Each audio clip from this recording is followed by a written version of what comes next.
Hello, everyone. Welcome, welcome, welcome.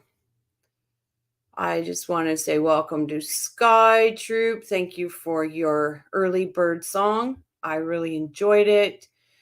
Jamie, Gamma, Debbie. Who else do we have in here? Let me make sure I did everything. And Miss Sky Troop, if you could hear me on your vacation, have fun. Lee, welcome. Lee, can you please, I'm going to say, so 1 or 2.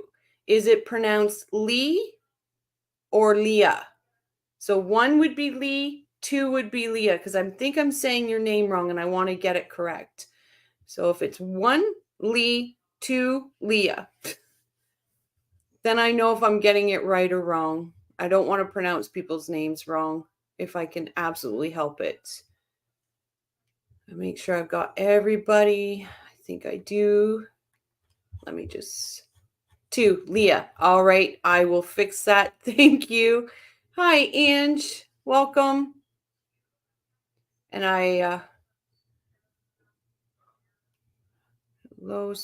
okay, so it's Leah.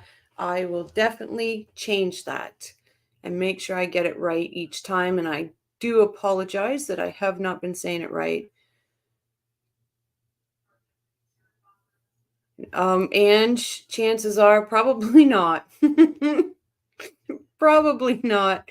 We're just going to be honest. You're welcome. Because I was like, Leah could be both. So I got her now. Will not forget. And as I said earlier, I want every single one of you guys to give yourself a pat on the back because Coffee Crew, you did it. We made it 2,000. And over the night, we were still gaining traction. It was absolutely amazing. So this is me applauding all of you because this is not possible without you guys. Absolutely not possible. I'm in such a high spirit mood today. Maybe it was the music. Maybe the music did it, but very high spirited today.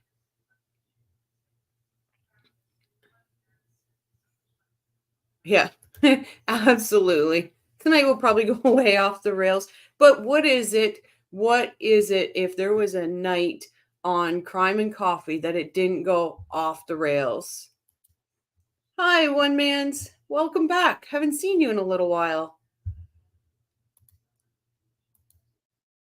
So I figured we would do, hey, Ronnie. Welcome back. Haven't seen you in a while either. Welcome. I figured we would do the opening statements tonight of Charlie's trial.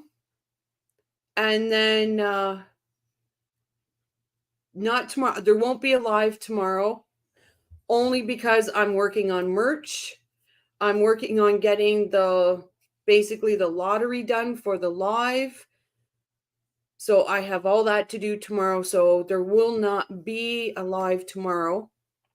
We will do a live Wednesday, and that's going to be for the lottery for the lives for the trial. And sorry, I don't want to miss anybody as they come in. Hey, Elizabeth, welcome. Hello, Ahmed, welcome.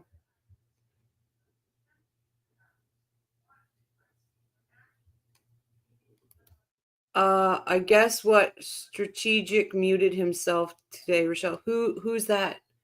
Who? Somebody muted themselves. That's awesome. Hey, it's catching. It is catching. I started a trend. I started a trend. Hello, Paul. Welcome. Hi, Brian. Welcome. Hey, T. Dang, some inside baseball going on with judge info released on Mentor Lawyer and STS. I'm confused. Yeah, it is. You know what? I'm actually going to try not to touch that T because it is absolutely confusing. It actually started a bit of controversy in a few chats today. Like It's just, I'm going to let it play out today and then I will touch on it afterwards because I don't want to speak wrong about it. Hey, R. Hey, chat. Hope everyone is doing good. Great being here with everyone. Absolutely. Hello, Shiraz. Hello. Howdy. I'm here for about 10 minutes and then I got to go mod for Defense Diaries for a while. I'll be back as soon as he's done. Missed you all. We miss you too, Shiraz. But you are a good moderator, so absolutely go take care of that. Hey, Bling. How are you? Ronnie, I remember Rashi basically saying he says he's not guilty, so obviously he's not guilty. Well, at least he said that for Charlie, right? Because he said that Donna did pay money for a murder. Dear Lord. Yeah, Brian, it's absolutely confusing. So, like I said, tomorrow I'm not doing a live. So that's one of the things on my list to go over and look at because it's back and it's a lot. Yes, confusing for sure. Let's play it out. Absolutely, T. Like I just gonna oh, hi Elizabeth Armad, crimes strategic eye is what he is called. He is a cop, I think. Won't give real name. Oh, I'm gonna have to check that out. Make sure I'm not missing anybody. Yeah, it's really confusing. It got heated in the chat at STS. It got heated in a few other places today. It's just crazy. So yeah, like I was saying, I thought we'd play out the openings of Charlie's, and then on Wednesday we'll do the closing of Charlie's, just so we have it to compare, because we are getting close, very, very close to Donna. And today in Leon County sits Charlie, sits Donna, sits Katie, sits Luis in Leon County today. Would love to be a fly on that wall. It didn't see STS chat, just heard Webster being a bit empathetic. Georgia will sort it out. Yeah. Yeah. Oh, it got heated. Like there was some heated chat going on STS. I stayed right out of that. I am not getting into that. Yep. Today his transport was for him to be there today. Unbelievable.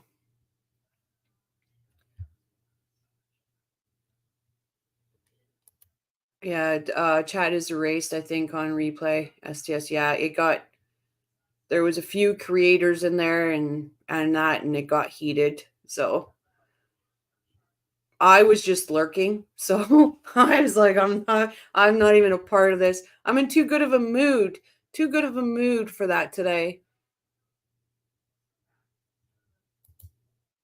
It is. You imagine? Here's what I imagine. Charlie with his head up against a wall, thinking, Mommy, are you on the other side? Oh God, to be a fly in that jail right now. Katie was a state attorney being prepped.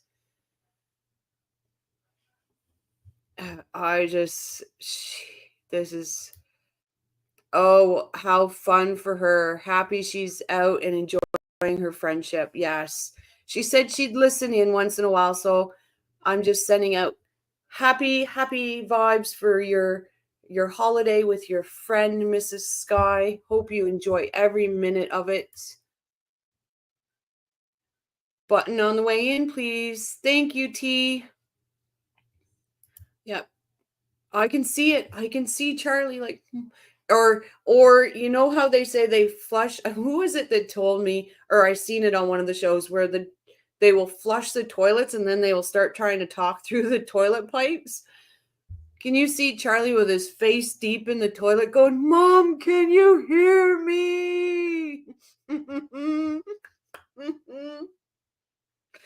Oh God. Leon County Jail tonight. Flock of owls overhead circling right. Oh God, I could so see it. I could so see stainless steel Rivera. Mommy, can you hear me? And then you hear other prisoners through their toilet. Shut up, she's not here. Oh, I would be, oh geez, if we could just be a correctional officer just for today, would have been wonderful. What a shit show in Leon County right now. Unbelievable. It's an Adelson hitman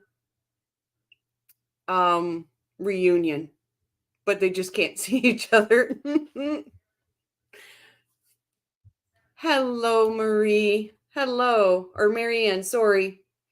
Hi, Rochelle from Cape May, New Jersey. Hi, everyone. Sorry, Marianne, I said your name wrong. I will correct that. I got 2 moldy bucks. Oh, geez. I tell you, I just can't get out of, it's just so fun to think, or when the transport was coming in, could you imagine that you've got Donna with her face up against this little tiny window, just hoping to see her baby boy. Mm-mm-mm. See, now if it was me, I would march him by her. I would march him by her and not allow them to say a damn word. Here's some salt in wound. That's what I would do. But I guess that's a little petty too. Her sunshines, yep.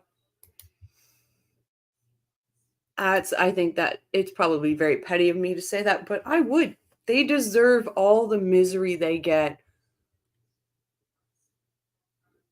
And just like, yep. Well, I've put on my seatbelt already. Off the rails tonight, for sure. Yeah. Okay, guys, we are going to get into the closings and we'll go from there. And hopefully, I didn't see Tara come in. Deb H says, hi, Tara. I bet the jail is a madhouse, going to be a nightmare for the guards, I think.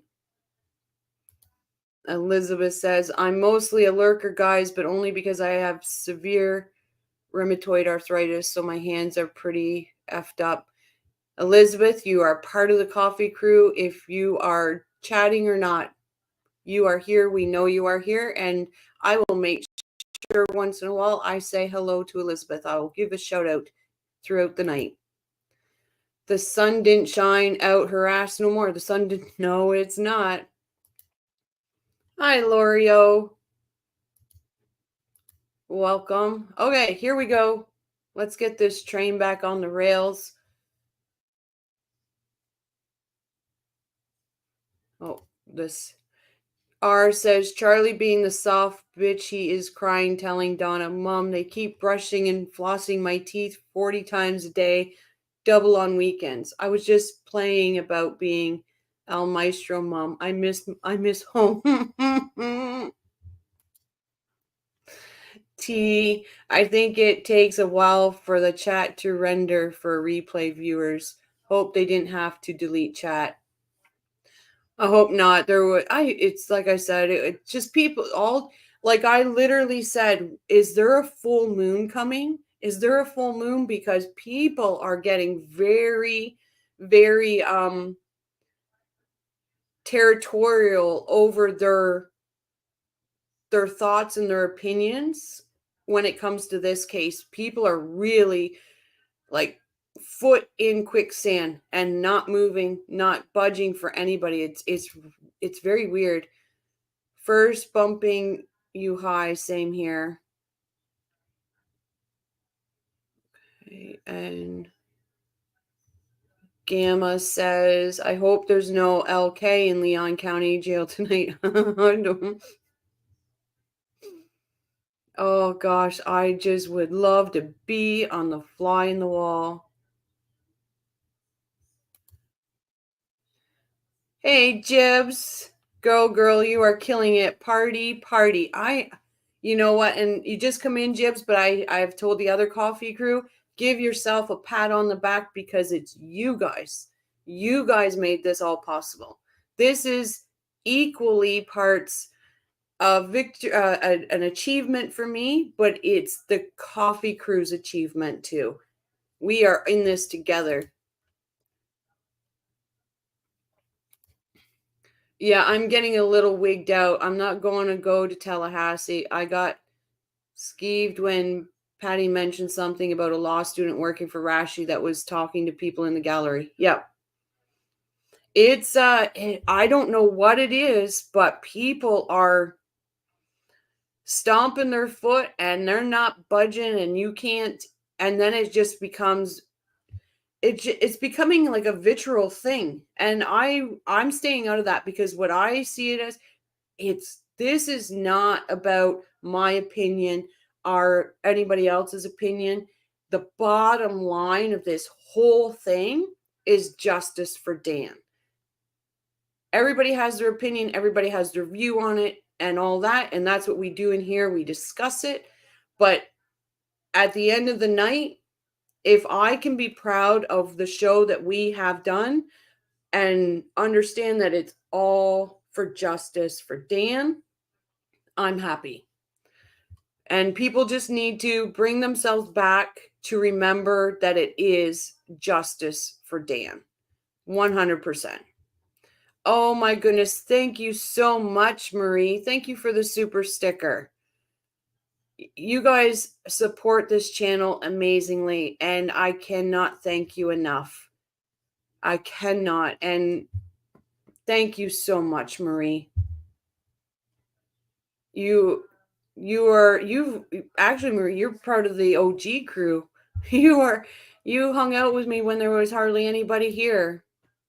Don't let the Adelson jealousy spread through the community. Absolutely not. So this is what I've said. This is justice for Dan. No matter what, bottom line, justice for Dan. The minute that the Adelsons and the vitriol keeps going, or the arguing between people, and the fighting in chats happen, it's letting the Adelsons win. We need to keep it for justice for Dan and not let the Adelsons win. When they start separating the Justice for Dan Markel communities, not just me, all the communities, the Adelsons win. And we cannot allow that. We cannot allow for them to win. We have to stay on the side of justice for Dan. So that's why if I'm in a chat and it's going off the rails more than I go off the rails, I leave, because I need to keep the center, our focus, our center on justice for Dan. So people, please, if you see this in other chats, please remind people, justice for Dan. Do not let the Adelsons win. Let's keep that in our hearts. Yep. Y'all remember what happened after the Maya Kowalski. Yep. Remember what those lawyers did to the juror, his wife and Jules? Absolutely. That was ridiculous. I'm heading to bed to get some rest. Everybody stay positive and calm. Justice for Dan is the bottom line. I agree. I'm praying for the Markels, including Dan's sons and the state team.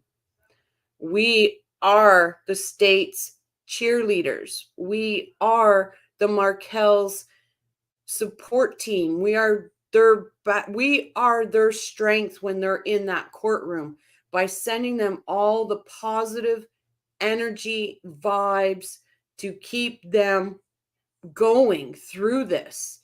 We are justice for Dan. Plain and simple. Opening statements. Here we go.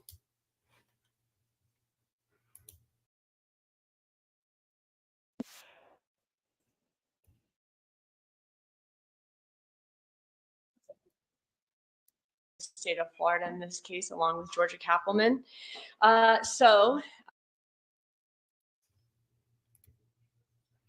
Thank you, Jill Jane. Thank you for the super sticker. It's greatly appreciated. Thank you so much.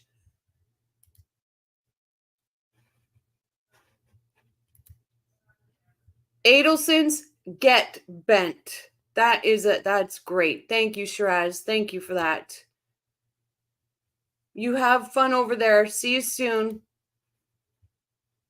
The last couple of days, we've obviously been in jury selection. Thank y'all for your patience with that. I know there's a lot of waiting involved with that.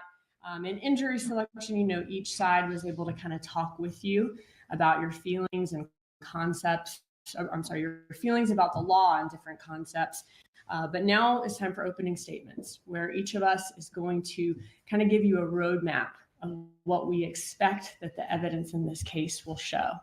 And then after opening statements, you'll start hearing from witnesses and getting into the actual evidence in this case. So let's get right to it.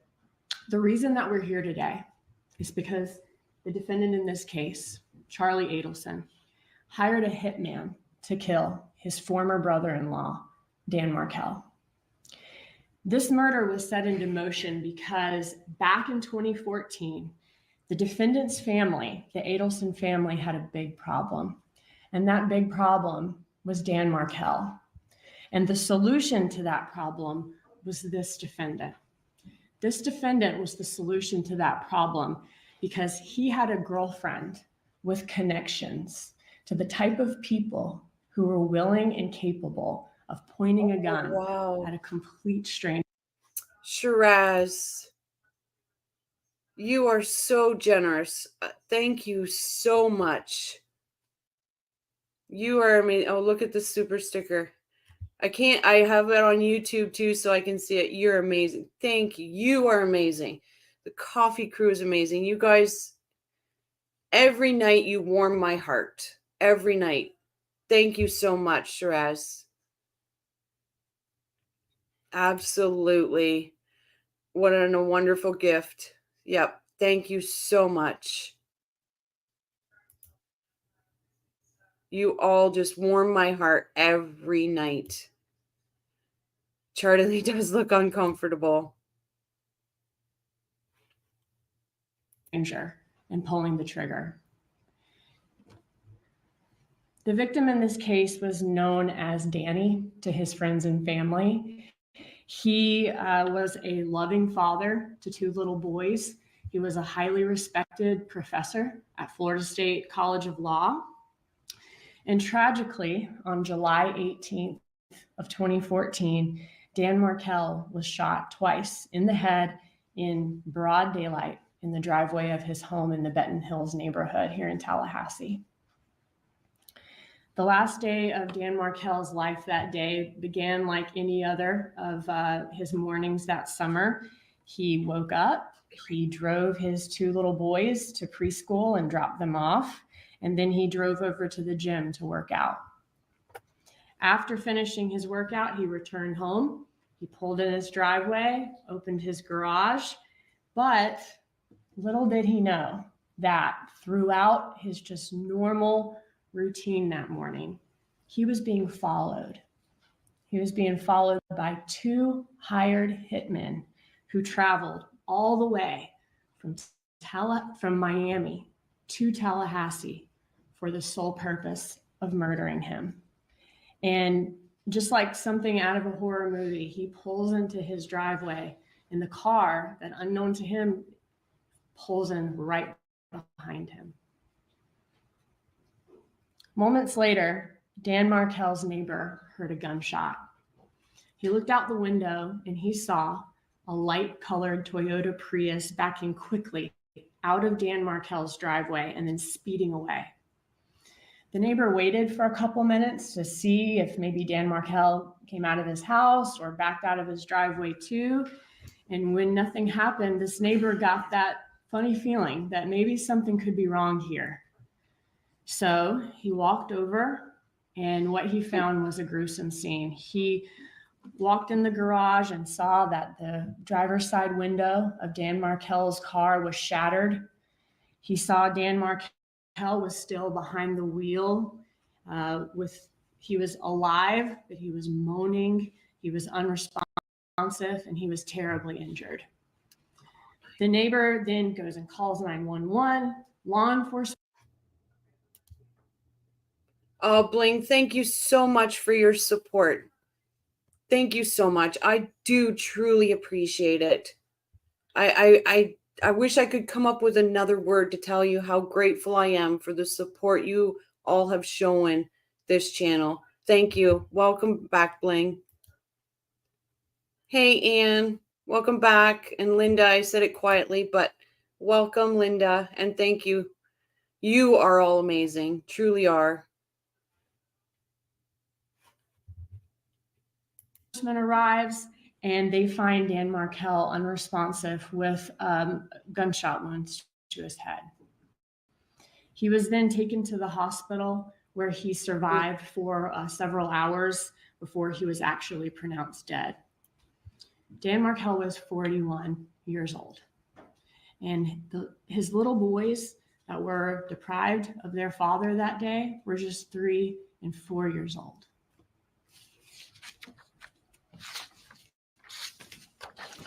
Law enforcement immediately began to investigate to figure out who shot Dan Markel. And the evidence they find sets them down 2 separate paths.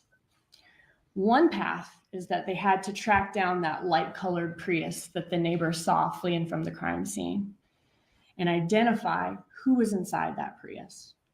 And the other path relates to Dan Markel's personal life. They look to see who, if anybody, in Dan Markel's personal life would hate Dan Markel enough to kill him. And after years of tireless investigation by law enforcement, both of these 2 paths led directly to this defendant. I'm sorry, guys. I had a dream that Georgia called me a hot mess. You know, when we start dreaming about this case, we're almost living it. We're almost living it. Oh my goodness. No one cared about the kids, not uncle, not grandma, not mom, just Ronnie. Absolutely. There was not one thought of these children. Not one thought. They are called dreams for a reason. Oh, I just tell you, at least you're dreaming about Georgia and not Donna or Charlie, because that would be a bloody ass nightmare. That would wake you up from your sleep. So let's talk about the path involving Dan Markel's personal life first. In looking at who might have a motive to kill Dan Markel, law enforcement learned that Markel was entangled in a very nasty divorce with his ex-wife, who is the defendant's sister. Her name is Wendy Adelson. A review of their divorce case file revealed that Wendy Adelson asked the court to allow her to move back to Miami, where she was from, with the kids, in order to be near her parents, whose names are Harvey and Donna Adelson, and her brother, the defendant. Dan Markel was adamantly opposed to his children being relocated to Miami. Oh, he was a law professor here in Tallahassee. This is where he lived. This is where his kids have been raised. He wanted his kids to live here with him. And for this custody dispute, the judge ended up ruling in Dan Markel's favor. So Wendy Adelson was not permitted to move to Miami with the children. Unless, of course, something happened to Dan Markel. A review of Wendy Adelson's emails revealed that her mother, Donna Adelson, hated Dan Markel and was desperate to find a way for Wendy and her children, who were Donna Adelson's grandchildren, to be able to move to Miami. Donna Adelson suggests in these emails that y'all will hear about several ways that Wendy Adelson could threaten or bully Dan Markel into submission, into getting what she wanted him to do. Donna Adelson even suggested offering Dan Markel a $1 million bribe to allow the relocation, and even said that this defendant, Charlie Adelson, would pay a third of that $1 million bribe to Dan Markel to make that happen. The evidence in this case will show that Donna Adelson's closest confidant was her son, the defendant. She and the defendant talked multiple times a day, every day. He was the person with whom she would constantly vent. What I see about Charlie, sorry, Sarah, I didn't mean to interrupt you. What I see about Charlie right here was all the information that Sarah's putting out. He's running like a checklist in his head going, this is where we went wrong. This is where we went wrong. This is where we went wrong. That's what I see going through on his face at that point. What do we got here? Donna did it for herself and nobody else. Her pride was absolutely 100%. Charlie is thinking about Sarah and Georgia. They'd be hot if they weren't prosecuting me. You never know. Oh, God, you never know. And hi, Lou. Wasn't sure if you heard me say hi. Hello, Mai. Welcome back, Mai. And complained to about Wendy's situation. The defendant was also the person that Donna Adelson relied on to solve her problems. And this was a big, big problem for Donna Adelson. And she made it the defendant's problem to solve. So the divorce between Wendy Adelson and Dan Markel was final about a year before the actual murder. But that was not the end of that case. Litigation was ongoing, to say the least. Each side would continue to routinely file violations of the custody agreement, violations of the settlement agreement, and that continued right up until Dan Markel's death in July of 2014. This was a highly emotionally charged situation between them leading up to his death. However, there was no physical violence that Wendy Adelson needed to be rescued from or anything like that. But make no mistake, this was a very messy custody dispute. Shortly before the murder, in fact, Dan Markel, the victim, filed with the court and basically asked the court, he alleged that Donna Adelson was disparaging him to his children by saying bad things about him.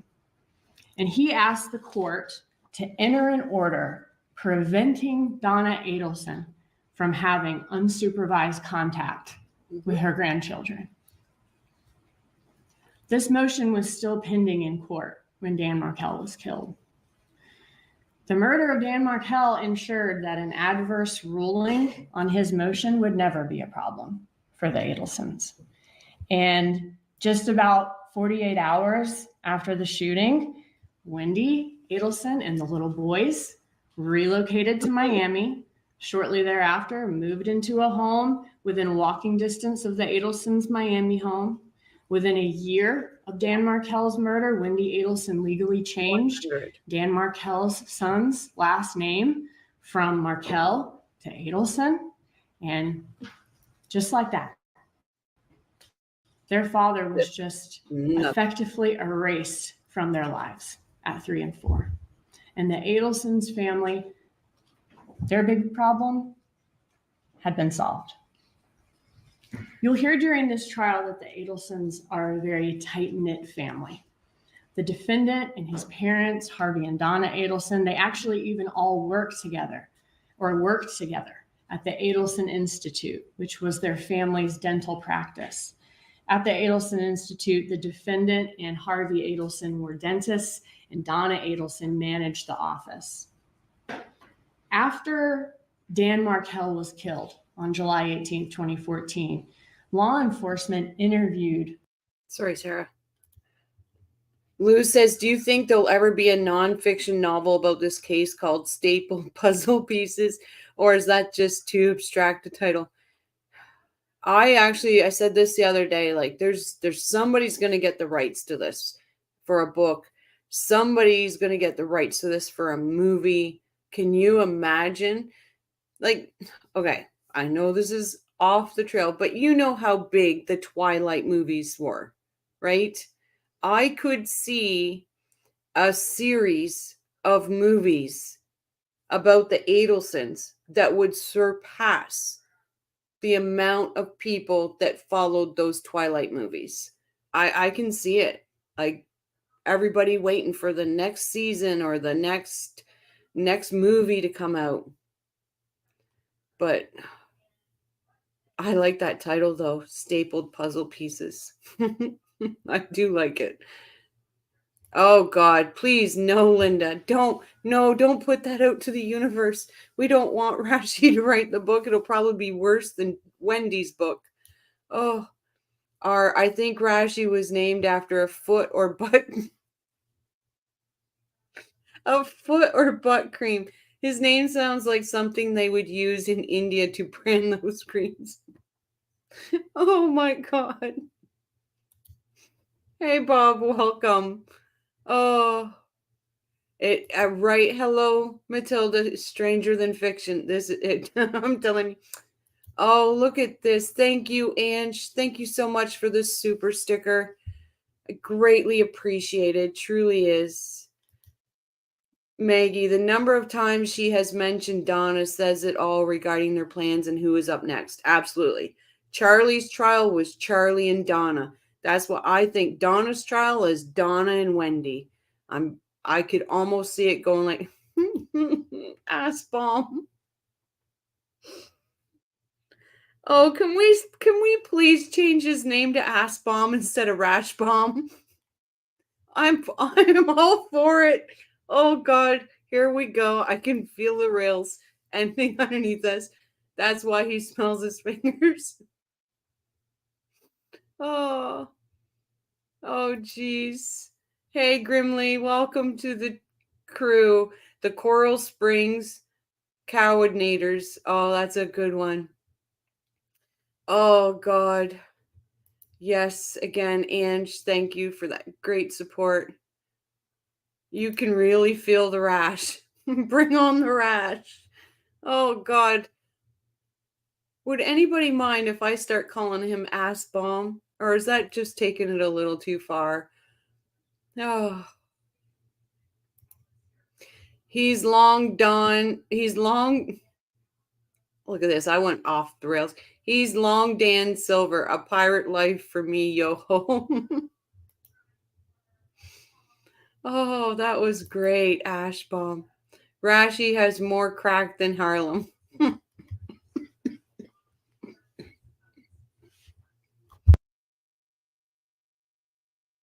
Oh God, here we go. I love this crew. I do. Long Dan with a step stool. Oh, we are. Oh, yeah. Deb H, I agree. Ash Bomb. Oh. I could see a t-shirt saying, don't be an ash bomb. Don't be an ash bomb. Oh, Linda, isn't it? It's perfect. Oh.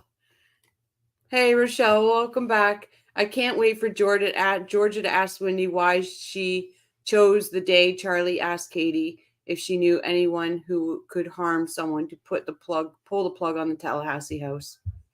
That's just really fishy, isn't it? Not long dong, Rochelle. Come on now, leave the gutter. As I said, that's it. I took the train over the friggin' mountain. That's what I did. All the bomb you want, the rash never goes away. Yep. He's the rash that keeps on giving. Who's the one who came up with Double Burger Dan? That was, I believe it was Shiraz. The DBD Double Burger Dan. Oh gosh. It is absolutely, I love ash balm. I say an ash, but I meant to say ass balm. That's great. I'll never be able to call him that or anything else ever again. Wendy Adelson. Oh, And Wendy Adelson acknowledged that her family had a motive. oh, because all the extra weight he put on that Shiraz said he's probably been eating a lot of double burgers. So he got nicknamed the Double Burger Dan. To kill Dan Markel or to want him dead. She admitted that her brother, the defendant, had even said that he looked into hiring a hitman to kill Dan Markel as a divorce present to her, but he decided to buy her a TV instead because it was cheaper. And coincidentally, or not, that TV. Thank you so much, Matilda. Thank you so much for your support. It's greatly appreciated. I wish there's another word to explain how I feel with the support, but thank you.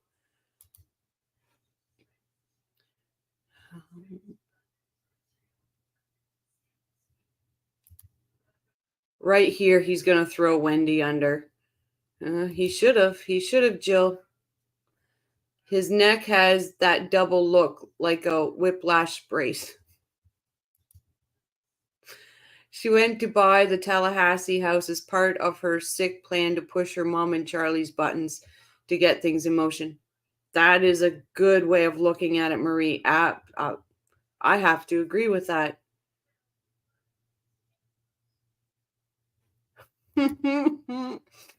How many middle school spelling bees has Rash even won?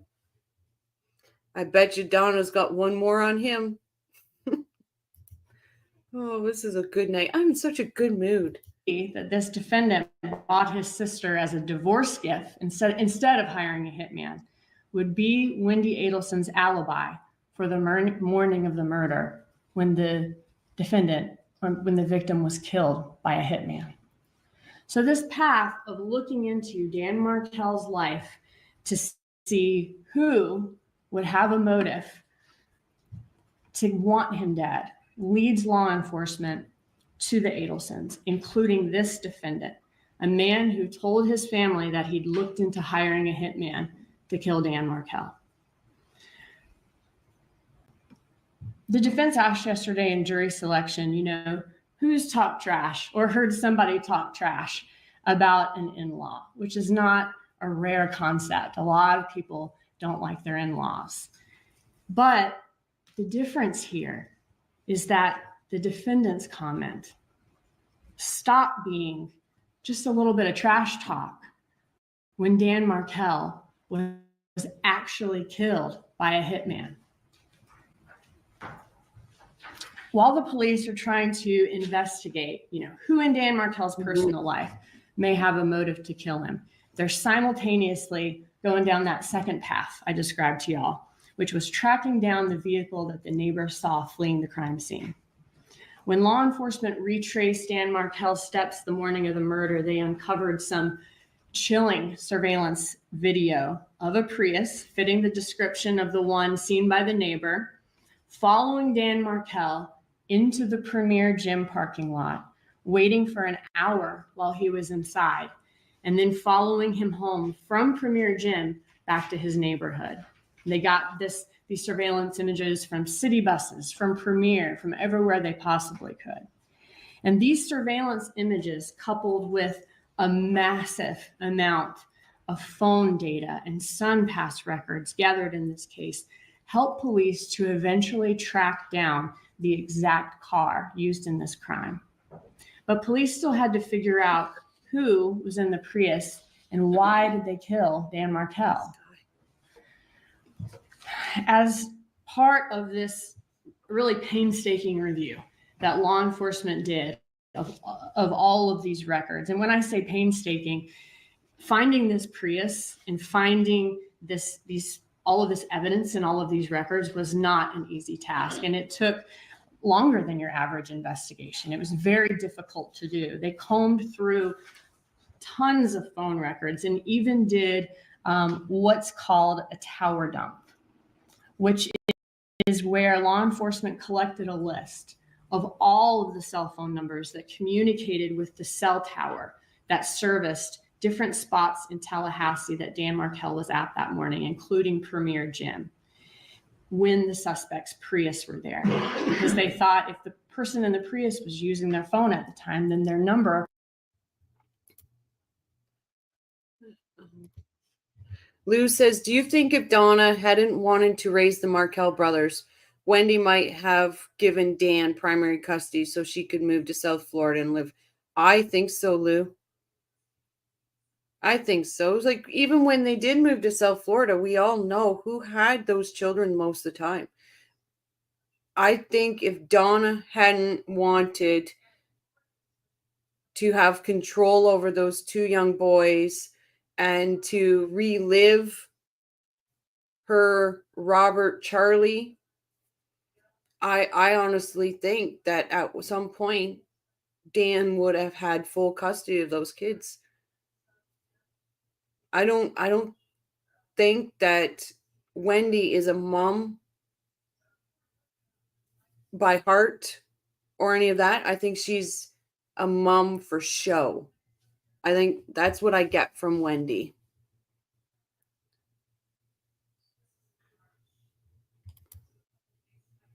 At the same time, Wendy had leverage over Dan with the children. She did. I agree. It's both ways, right? But I think she would have sooner or later wanted her free lifestyle. I think once she realized she wasn't able to use the children as leverage, that's probably like your first statement, that Dan would have had primary custody. I think when she realized that leverage wasn't going to work no more. So you're right. I think you're right on both sides of that. Hey, Chris, welcome. I have to, Lou, I have to agree with you on both sides. Like, it's a two-sided coin, right? And I think she would have done both. Yeah, and Ange, you're right. Like, Dan was going after her law license. I think if Dan was still alive and that case was about to be, gone, there was a date set and everything, I think the kids would have been her pawn to stop that case. I think she would have then done that to stop that case. Yep, Wendy really got herself in big trouble there. And I think that's maybe when that all would have played out, Lou. Jill, I just hope these children don't see these chats. I just hope they know that they are loved and that there are so many people who care for them. Absolutely, Jill. No matter what, my bottom line is, and I've said it in every live, these two boys have mountains to climb when they come out of this fog, mountains. But their daddy is going to be walking those mountains with them, and they just need to be able to come out of that fog and maybe talk to Luis Baptiste, because he really makes you feel how much Dan loved those boys, and look for the positive from their father.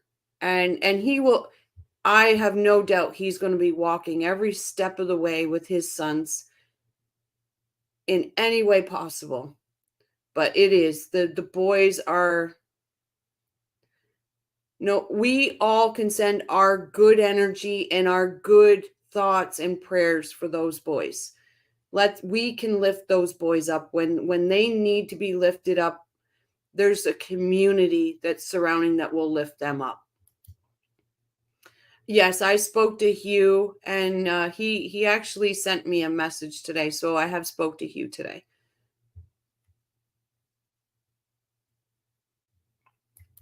Yeah, we did, Paul. And I'm myself, I'm taking a few minutes and like a day to digest everything that's going on, because it's very vitriol right now over that. Jamie, I can't stand my ex, but this is something I would never consider doing. It takes a special kind of evil. Absolutely. Pardon me, absolutely. Hi, Ian.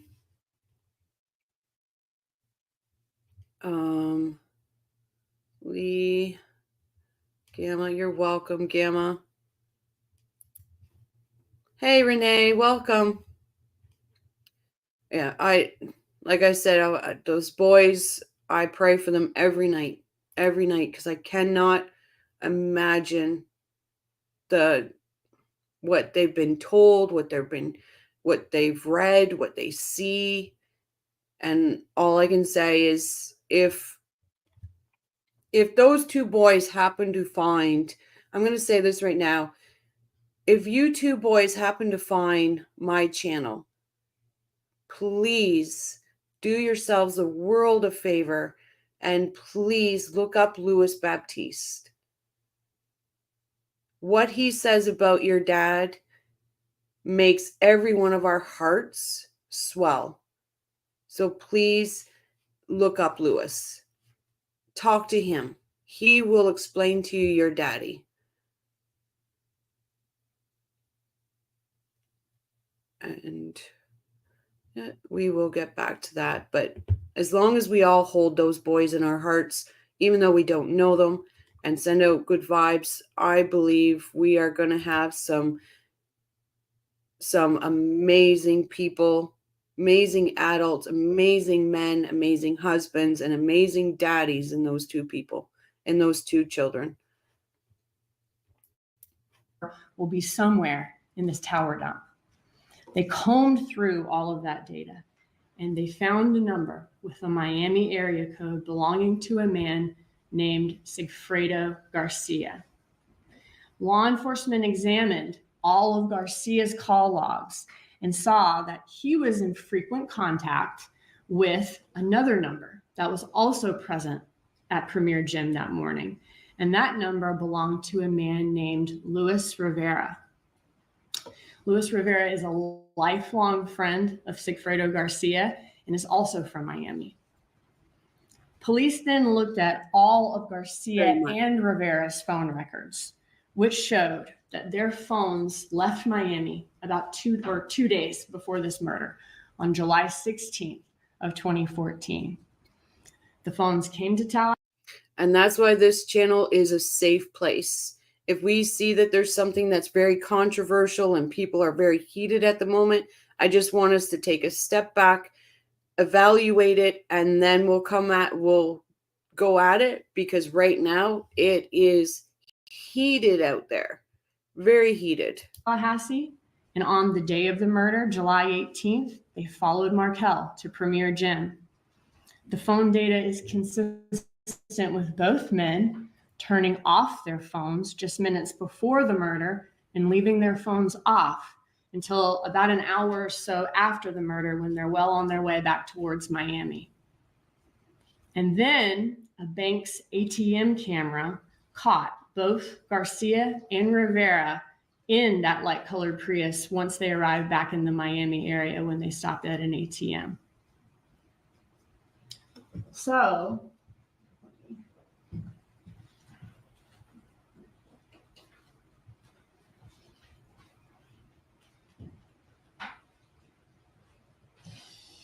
police figured out the identity, and this should appear on the screens in front of you. The identity of the two men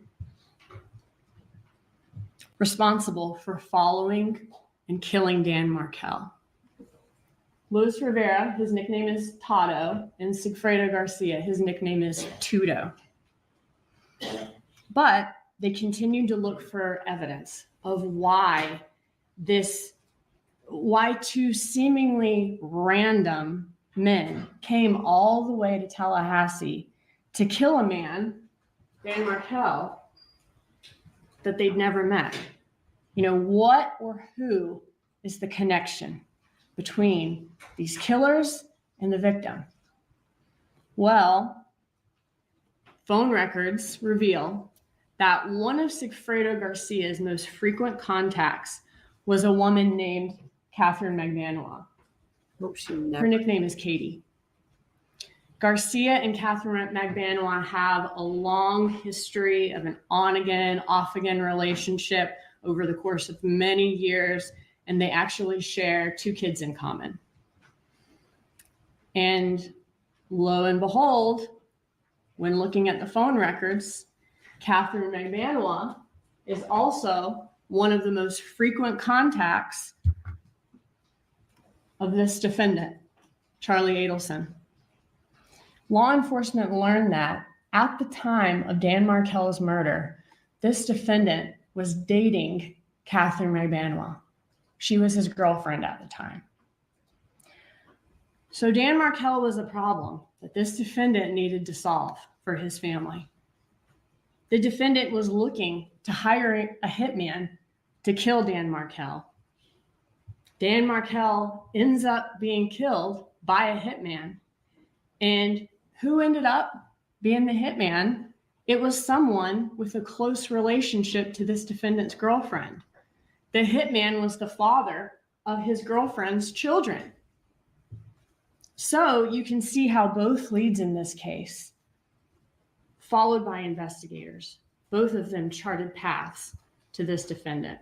Not only did looking into the motive lead law enforcement to the defendant because he wanted to hire someone to kill Dan Markel. And that's right. Like Renee said, wonder if Wendy's sleeping, and Lou's like, she's completely removed from reality. She's probably not sleeping well. I hope she never has a good night's sleep in her rest of her life. I truly do. And I know that's mean. The Markels are beating the Adelsons now, aren't they? Yep. And that's why I say, everybody, when people start going crazy about all this, let's all just remind them that don't let the Adelsons win. They're trying to separate the community. They're trying to divide the Justice for Dan Markel community, and do not allow them to win. It would be that Charlie's handwriting looks as shitty as he does right now. Yep, true. Welcome, Chris. Welcome to the crew. Glad to have you. He's getting on now, just talked with Hugh. Hey, Tattles. Welcome. Wendy has to be on some relaxing prescriptions to cope. She's taken up her mom, her dad, and her brother's Xanax. She's taken triple doses. Thanks for your memory. Enjoy your new emojis.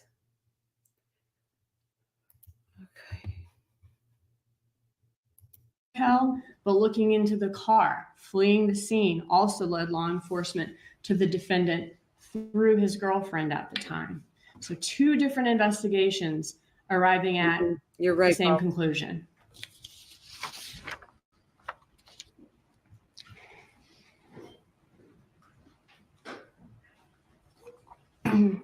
Law enforcement also tried to follow the money in this case.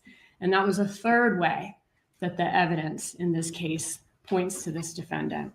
Law enforcement reviewed bank records, employment records, DHS-MV records of all of the suspects and saw that in the months after the homicide, Sigfredo Garcia, Luis Rivera, and Katherine Magbanua all acquired some big ticket items.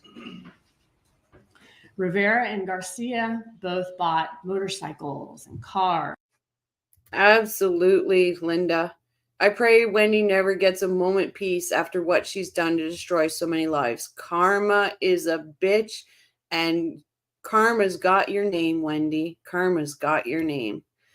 And if Charlie was so street smart as he claimed, why would he trust someone like low-life scum Katie that never made sense except example of textbook narcissistic personality disorder in motion?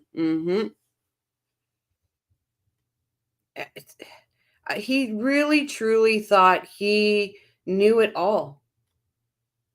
Like, I don't get it, because you could watch Law and Crime, you could watch CSI, you could watch all those, and they would still show you, Charlie, that you're a dumbass. Even though they would still show you you're a dumbass. The people he got was so close to him. It baffles me. It truly does. You're welcome, Chris. Oh, Charlie must be kicking himself daily for everything here threw away. Everything he threw away. You know what? I would hope so, Rochelle. I would hope so. But I think they still think they're innocent. I truly do. I think they still think they're innocent. Charlie isn't as bright as he thinks he is. No, he's definitely not.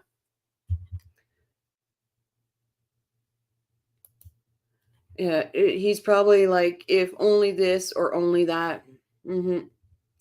I truly think he thinks he's still innocent. Yes, I can't believe how stupid the Adelson, right, Hugh? They really thought they were smarter than every single person out there.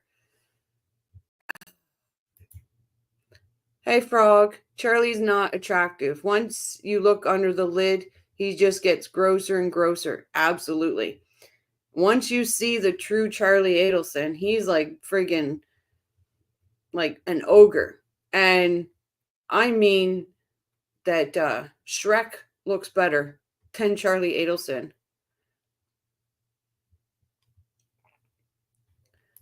And Linda, as well as all the Adelsons, hope none of them experience a moments of peace. I hope they don't. And you know what?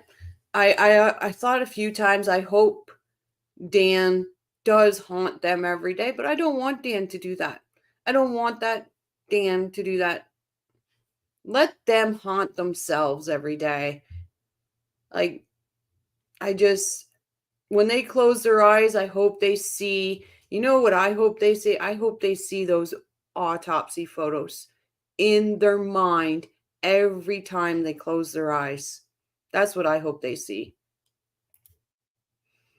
Remember on Seinfeld, it's not a lie if you believe it, right? And that's the way I think they look at it. It's not a lie if they believe it. He is just, oh God, these people. Charlie is thinking he wishes he had have just bought her a bigger TV. He's hoping that TV did cost $5, right? Oh God. Young females are dumb. I used to be one. We all were. We all were.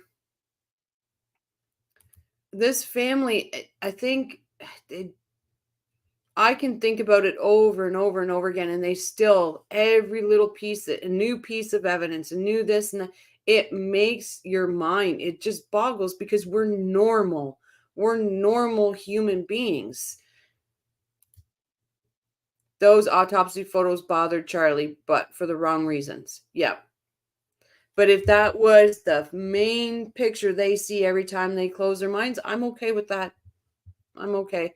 I think they should have their heads strapped to that monitor so they cannot move their faces. They can't hold their eyes open and strap their head to that monitor so they cannot move away. They need to stare at those images. That's what I think. Keep their faces and their eyes open. Hugh's like, yes, yes, yes. Yep. I wonder what TV Janice took off the wall. That was Janice, and clear it out. Actually, if you look at some of the retail or the real estate pictures of it, even he didn't have that nice of furniture either. It was shocking to me.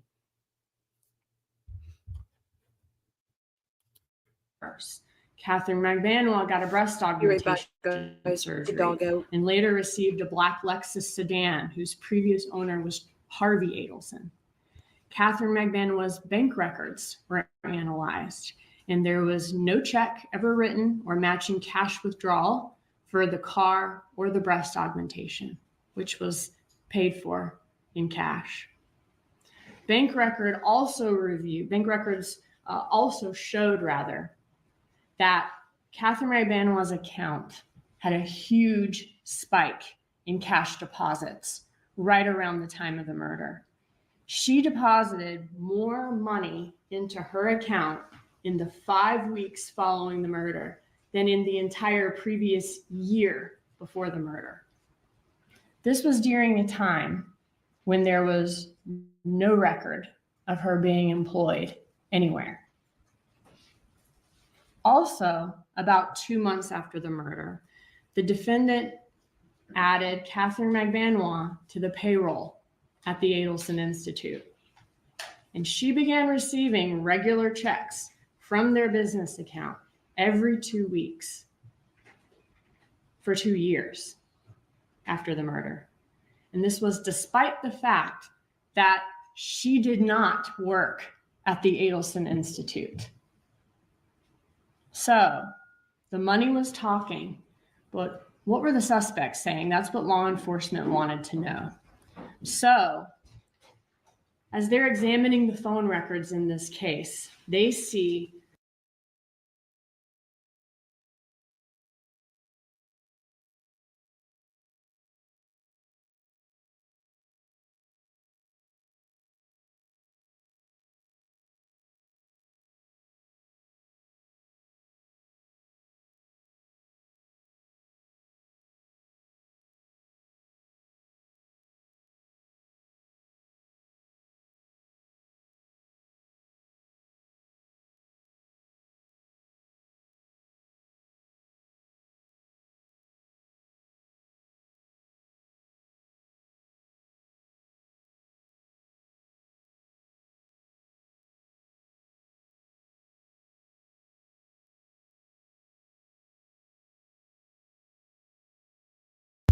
Darn it, darn it, darn it.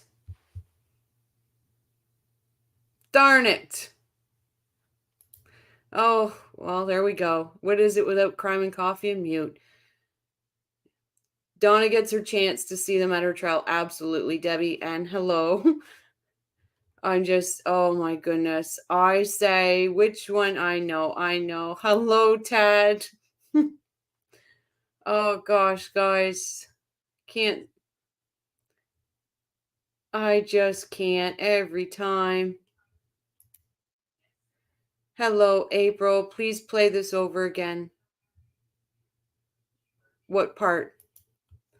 My bet is I'm waiting for one of them to vomit.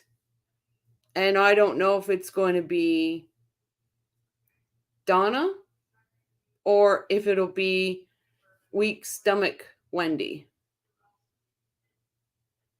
when those pictures come up. How do you murder someone you chose to marry, build a life with, and have kids with? Nuts. 100%, Rochelle, 100%.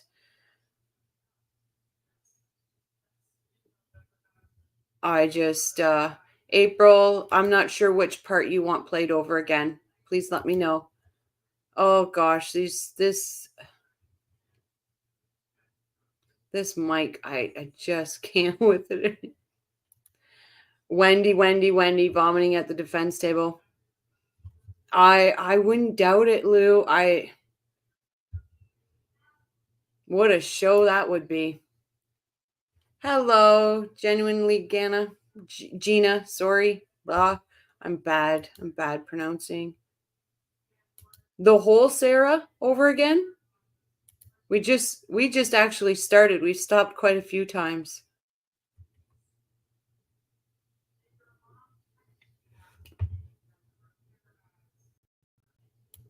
a distinct pattern surrounding important events and dates in this case.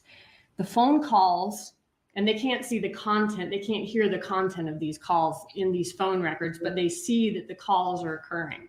And the phone calls always went from Donna Adelson to the defendant, then from the defendant to Katherine Magbanua. Was the feed muted or was it just me?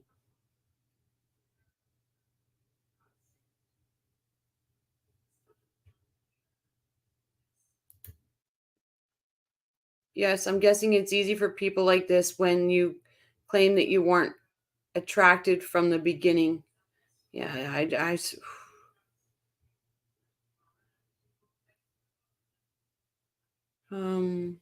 Angie. Okay. If there any chance Rob could have seen autopsy pics, isn't he an ENT plastic surgeon that could have pushed him to testify again? It's probably. He's the only one with a heart and soul, right?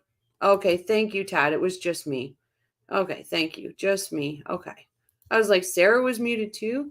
I think it's going to be an emotional trial, especially when Charlie Wendy see Donna for the first time, waiting to see who cracks first. I think it's gonna be Charlie. Sarah and George, a dynamic duo. Both of them queens, both of them bosses in their own right. These two are amazing. I like this duo better than the first trial. These two work well together. You can feel it. I don't think Donna or Wendy will vomit. They hate Dan so much and have rejoiced at his.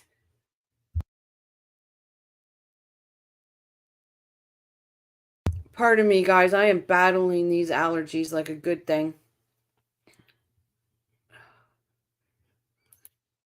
I think RA was going to testify because he knows that family, and unlike them, he's a great human. Yeah. Don't bother with the mute button. If you talk over a video playing, so what? Thank you, Tad. You're amazing. You're all amazing. Do you think Wendy will show any emotion? I don't see. It's as cold as Lindsay. I don't think she will. I don't think she'll show any emotion to her mom whatsoever. I think the one that's going to show the most emotion towards Donna is going to be Charlie. And you know what? And this is me speculating. This is me just going off the rails. Wouldn't it just be beautiful if Charlie sat on that stand and looking at his mom, taking everything in, and he just blurts out of his mouth because he can't stop himself saying, "This is all because of Wendy." Whoa, the crowd would be like, "What?" I honestly see him cracking. And you're right, Tattles. Charlie's be the one that cracks. She's taken something, Jibs. She's got to be. How could you walk every day and all this knowing this is all coming down on you very soon? What about Rob? If he testifies, do you think he would be emotional? I think so. Lindsay, I do. I think he would be emotional that his family done this. I think his emotions would be for the Markels, for the boys, for Danny. I honestly think he would be emotional. I think that he's just going to be so angry towards his family. That right, Lindsay? It would be classic if that happened. A Perry Mason moment for Charlie. Yep. It's just like I said, it's just me, but that would be brilliant. Georgia said it best. Wendy, Wendy, Wendy. Wendy, it's all Wendy. Yep. It would be an amazing moment. Everyone knows it's Wendy. I can't get that song out of my head. Yep. It would be something. In one of Jeff Lacosse's interviews, he said Wendy takes a high dosage of psych meds. And mixes it with her suppers, right? Her liquid suppers. It gets worse and worse the more you get in this. They may be the very reason Georgia called Charlie. That may be the very reason Georgia called Charlie to testify. I just can see it happening because he just can't help him. Expect the unexpected. Absolutely. Linda says, I would love that proclamation from Charlie. Oh, you would hear gasp in that gallery. You would hear a loud gasp. And you would probably hear Judge Everett finally using the gavel, because it would be a wild moment. I hope Robert and the boys get to reunite. I hope so too. I hope that Ruth, Shelley, and Phil get to wrap their arms around those boys and give them a hug that they've been wanting to give them for years and years and years. That actually gave me chills thinking of that hug. Charlie won't come clean. He thinks he has a chance of appeal. It's Paul. It's absolutely true. He probably won't, but I'm just saying, what a moment that would be. He has to be ready to crack by now. How long has he been incarcerated? So it was a year and a half before his trial. His mom will be in jail for a year come November. So that's going to be in November. It'll be 2.5 years for almost 3 years. Yeah, Wendy, she don't even know the meaning of being a mom. It's all show to her. It's all show. Does Charlie still have access to Dan? Well, I'm sure they still talk, but I don't think it would be a lawyer. I don't know if he would still have lawyer privileges or not. I can't, but I guarantee they still talk. Did Rob ever meet Wendy's kids? Wasn't he estranged prior to them being? Well, Rob used to go to family things like the 70th birthday party. He used to still go to family things. So I'm pretty sure he did meet the boys. But it is told that he is still in contact with the Markels. Someone needs to inform the Markel brothers that the people they've been warned about actually have their best interest at heart. 100%. I would, to see that initial hug between the grandparents and aunt and those boys. Oh,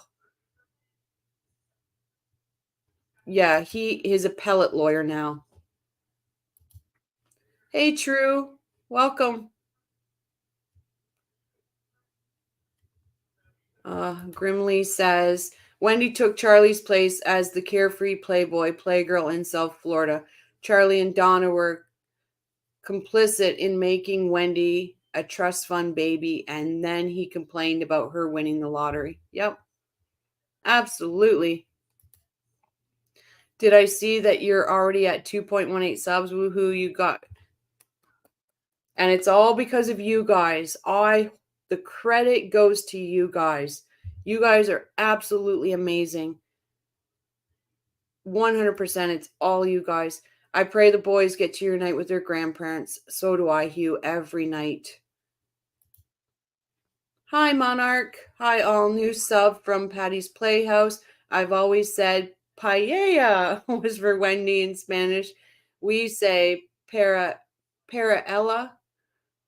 I hope I'm saying that right. We shorten it to paella, means for her. Oh, nice. I didn't know any of that. Thank you. I learned something new today, Monarch. I appreciate you for that. Hey, Marcus. Welcome. Rob and Haritha were at Harvey's 70th birthday party with their own, and they saw the Markel boys then. Yeah. And Lindsay Shea says, like and subscribe. And I'm sorry, Monarch, I forgot to say thank you for subbing. I greatly appreciate it. Thank you so much.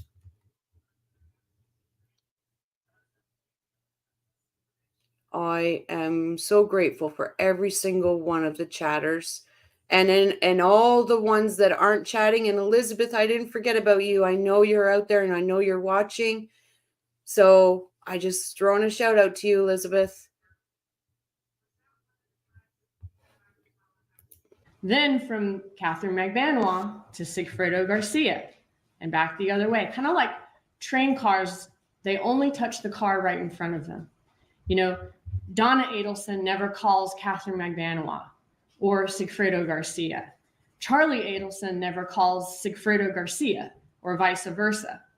So if this is a murder for hire, as law enforcement suspects, could it be that the defendant was wisely insulating himself from the actual shooters by having Katherine Magbanua act as a middleman between them?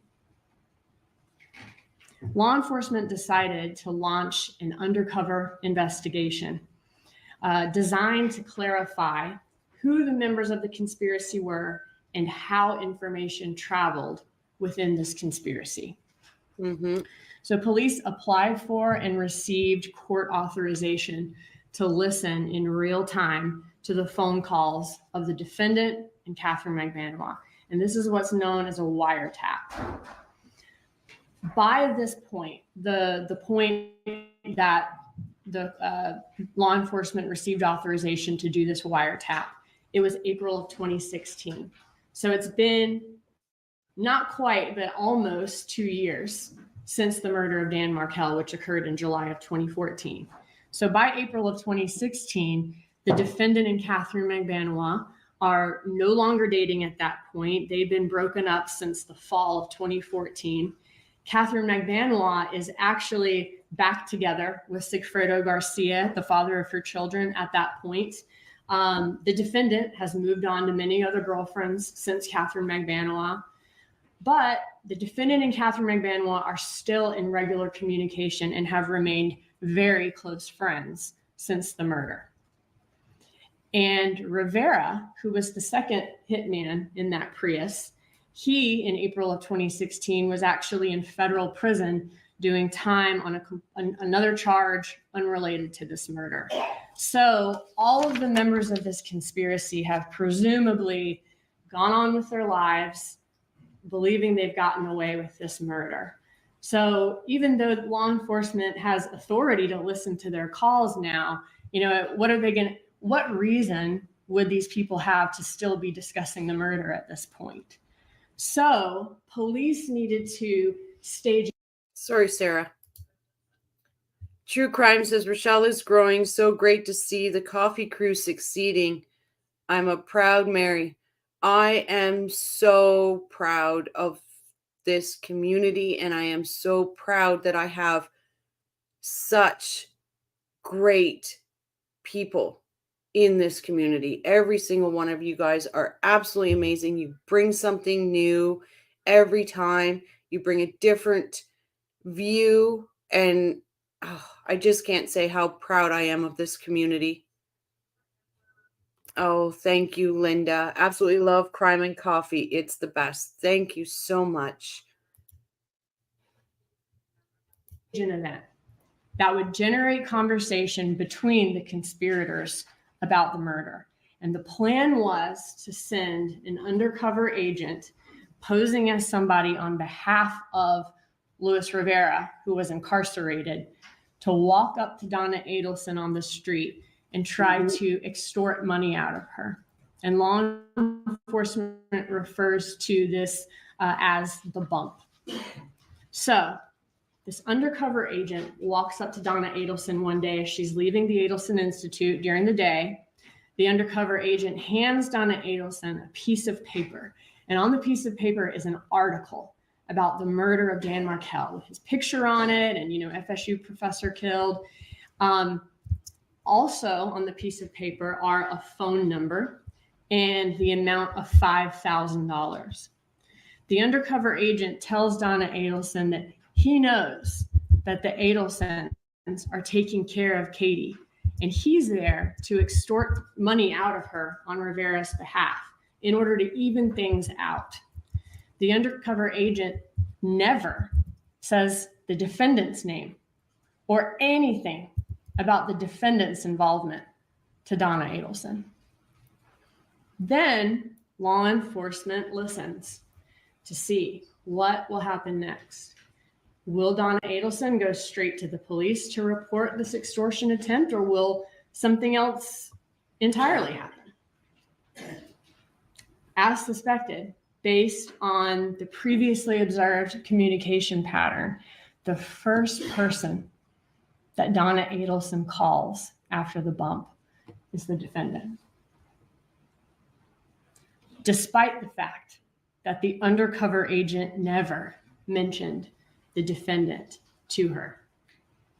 On that first call, one would think that Donna Adelson would say to her son, you know, it's so crazy. Some man came up to me and he's handed me this article about Danny's murder, and he's you know, seems like he's demanding money from us. She never says any of that. In fact, she never says Dan Markel's name at all. Instead, she tells the defendant that she needs to talk to him in person, not over the phone, about some paperwork that was hand-delivered to her. She said that this paperwork, she says this to the defendant, it involves the two of us, and that he should know what she's talking about. She says that he should bring cash to their meeting. And she also says that. Hi, Kristen Cure. Is this you chasing? I'm not sure what you mean, Kristen. Sorry, I'm not sure what you mean. Wonder who is bringing Donna the clothes she will be wearing in court. I would say Rash she is. I would say Rash. Wouldn't it be nice if he brought her the bump clothing? That would be great. Oh, hey, Rhodes Scholar. Hello, Hello, welcome back.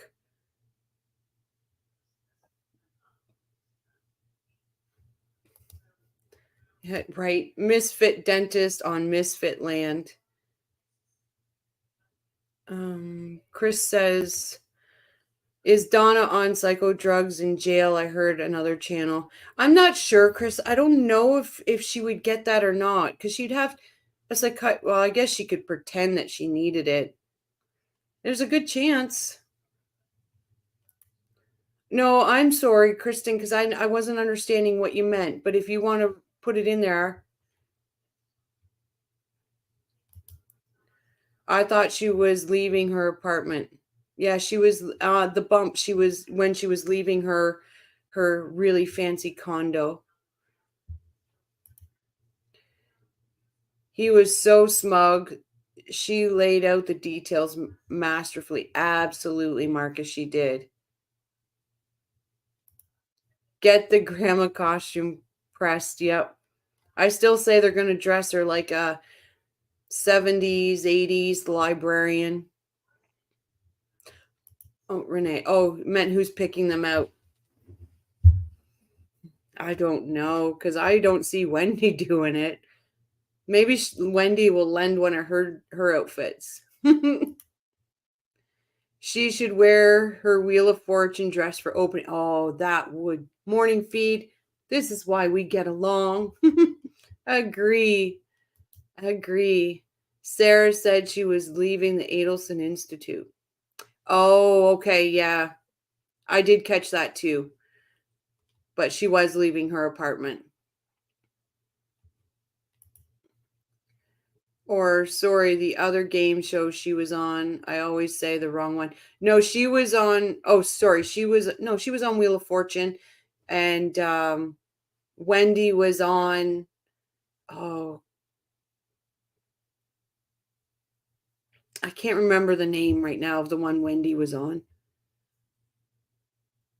And that's right, Lou. Patty did say that psych meds aren't usually given at the Leon County Jail. Poor Donna. Oh, you looked like chasing truth to me for a second. No, I'm just Rochelle. Rochelle from Ontario, Canada. Yeah, I thought she was leaving the apartment too. Sarah said she was leaving. Yeah, it was just a mix-up with Sarah.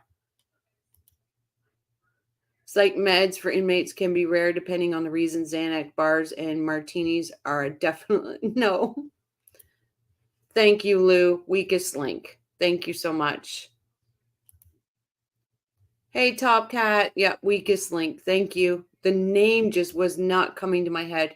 They should have been in Family Fortunes. Yeah. Oh, it's very nice to meet you too, Kristen. Thank you for being here. No push-up bra for Donna when she testifies. They will try to make her look like a real grandma. You're right. Oh, I can't wait. I can't wait to see how she's dressed. I really hope she has jail braids. I really do. We all know our game shows. Yep.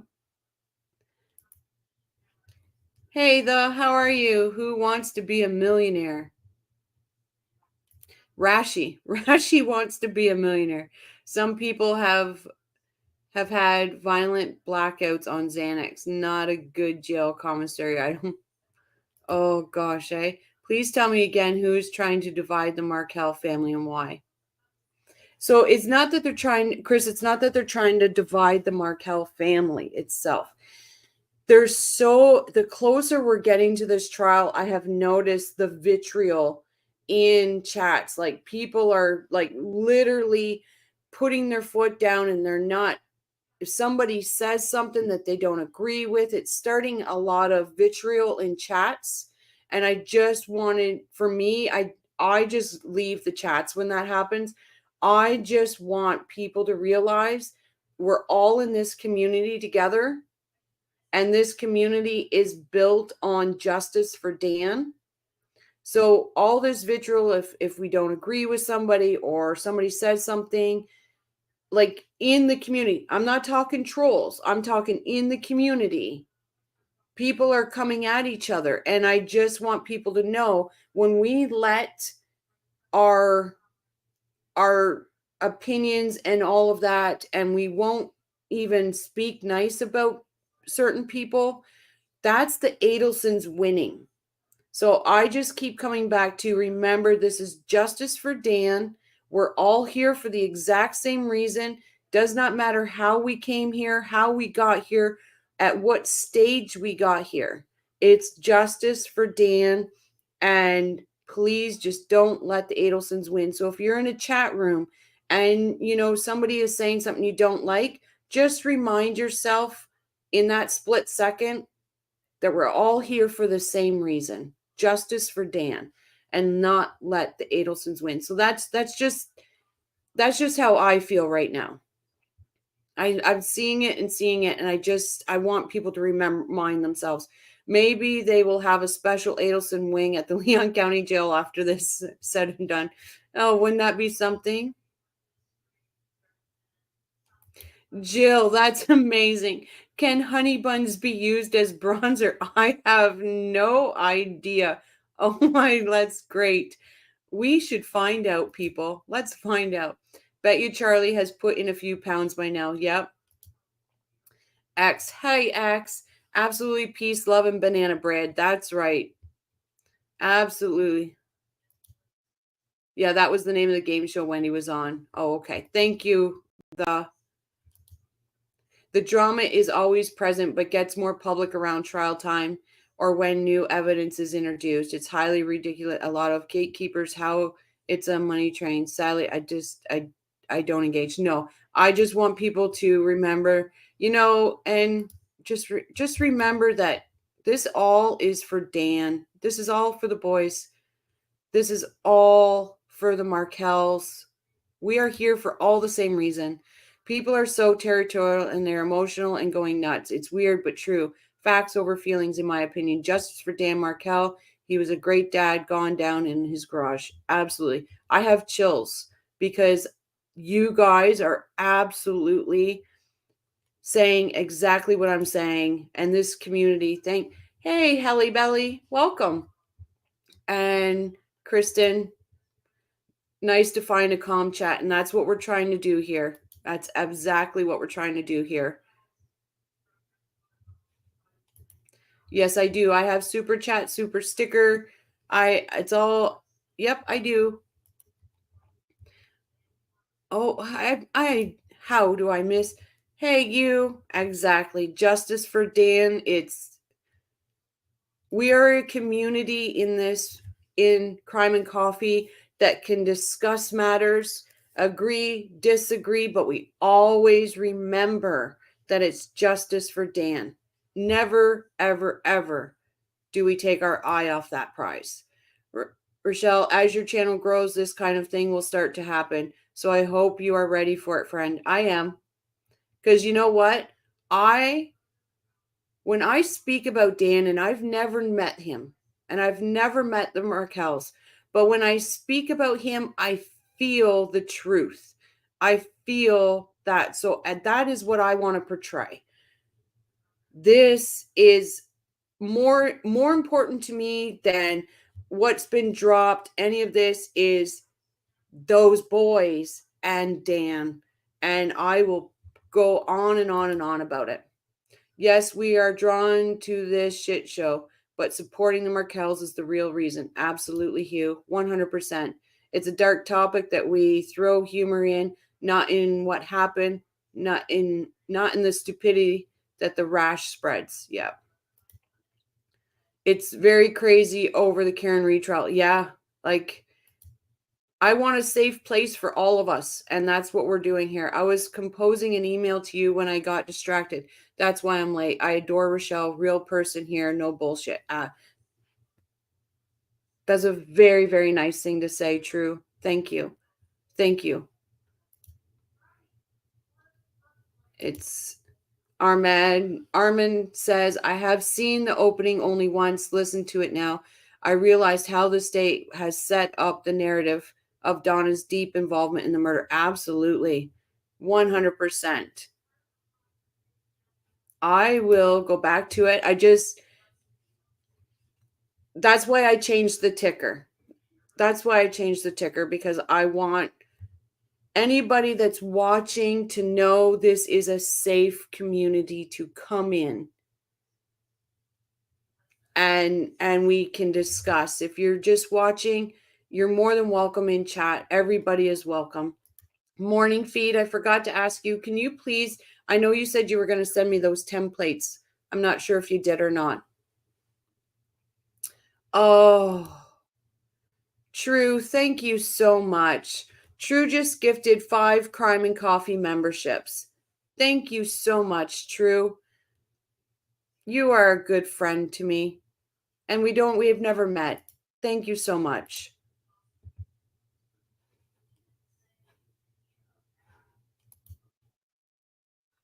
I'm not sure how it works on Chromebook. I'm sorry, Kristen. Imagine knowing the handcuffs are coming for you soon. Oh, I would do anything to be there at that moment.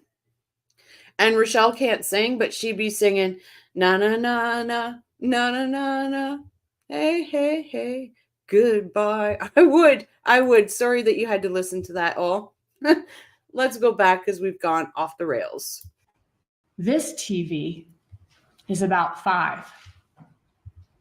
Donna Adelson tells the defendant that the man who approached her mentioned an ex-girlfriend. Donna Adelson never says which ex-girlfriend she's referring to. She never says Katherine Magbanua or Katie's name to the defendant in that phone call. She only says that the blackmailer mentioned an ex-girlfriend. The defendant never asks his mom, whose ex-girlfriend? My ex-girlfriend? Which ex-girlfriend? He never asked that. Because as the evidence will show, he didn't need to.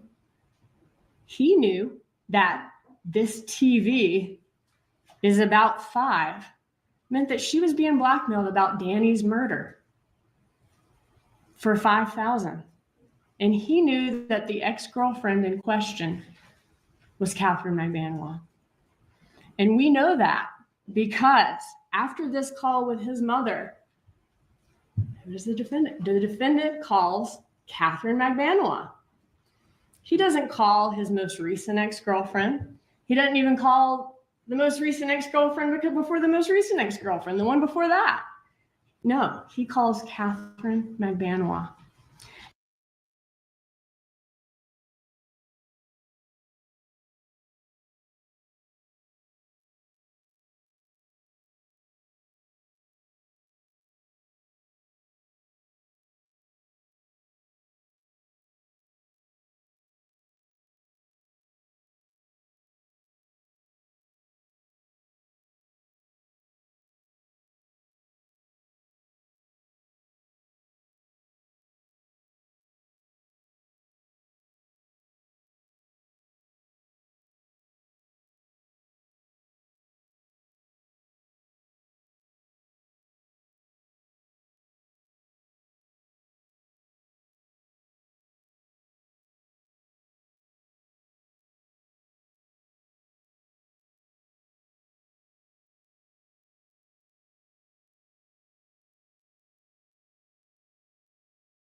Gosh darn it.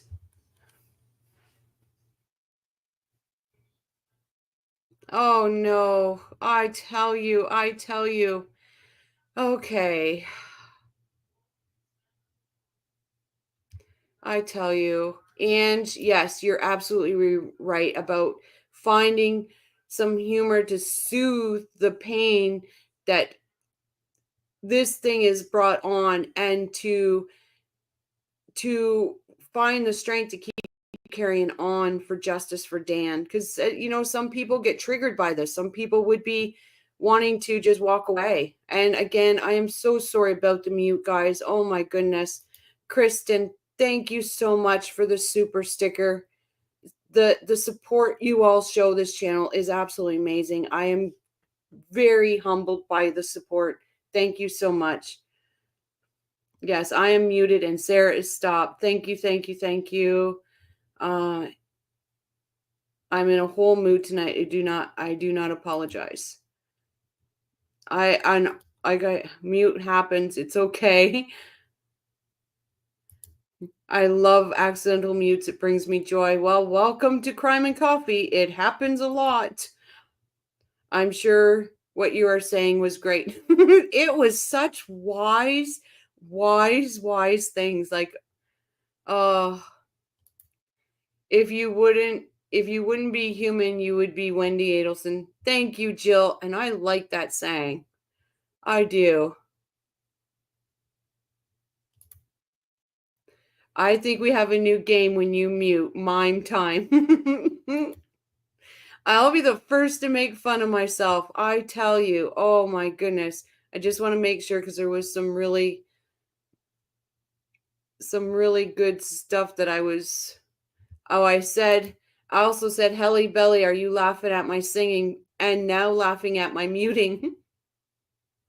And Lou, is everyone going back rewatching the clips of previous trials in preparation of Donna? Yes, I believe so. That's why I'm doing the opening, because I'd like to compare the openings between Charlie's trial and Donna's trial. And now I think I'm caught up. X says the whole family was exposed during every trial, especially it says Megan, aka, oh, nice one. Nice play there. Megan, aka Wendy. Yep. Charlie's trial was Charlie, Donna, and some Wendy. I think this trial is going to be Donna, Wendy. But we love your song. It was great. FYI. Rochelle can't sing. I don't say I can. Do you think State will go after Harvey?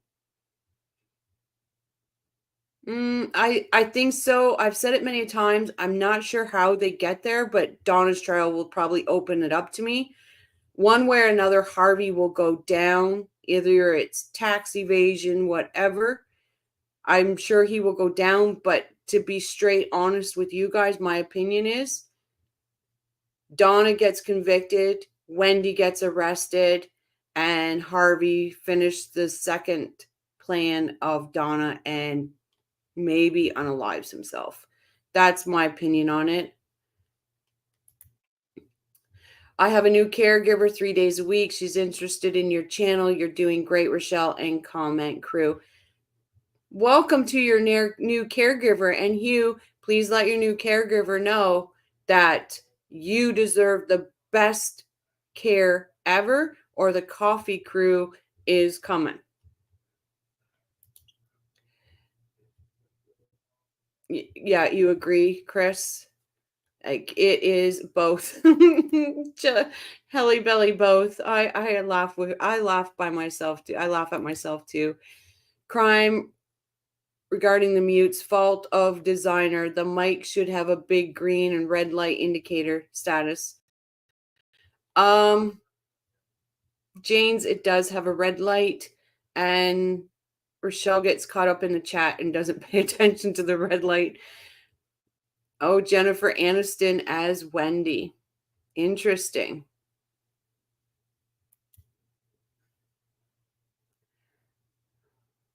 Yeah, the coffee crew will be there in a heartbeat, Hugh.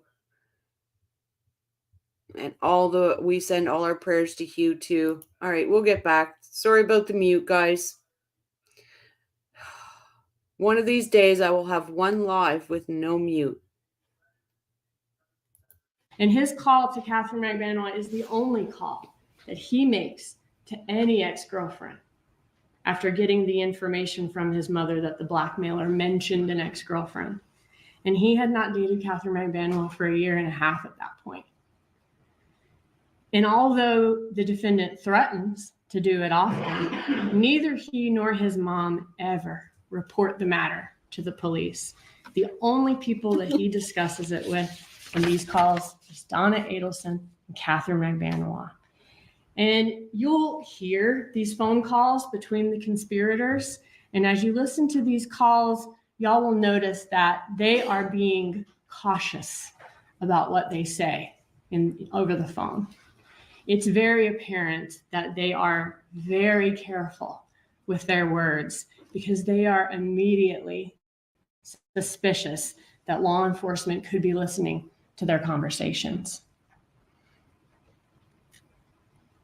So Donna Adelson calls the defendant, and the defendant's first call is to Katherine Magbanua. After that, the defendant then meets up with his mom in person, like his mom requested. And his mom gives him this paperwork that the undercover agent gave her. Then next, the defendant and Katherine Magbanua meet up in person. And they meet up at a restaurant in Miami called Dolce Vita. And while they sat at their table in this, Dolce Vita is a busy, noisy restaurant, an undercover FBI agent sat at a table nearby with a hidden camera in their bag and recorded this conversation. And in the recording, we hear the defendant discussing whether the man who walked up to his mom could be an undercover police officer or someone who's trying to blackmail them. And if it's the latter, if it's a blackmailer, is it somebody who's just trying to make a quick buck, or is it somebody who actually knows information from the inside? The defendant reassures Katherine Magbanua that if it is the police, that's a good thing. The defendant thinks that if it's the police, that means that they do not. No, I don't, Lou. I don't think she can pronounce. I don't think I pronounce Magbanua. I'm not even sure if I pronounce it right.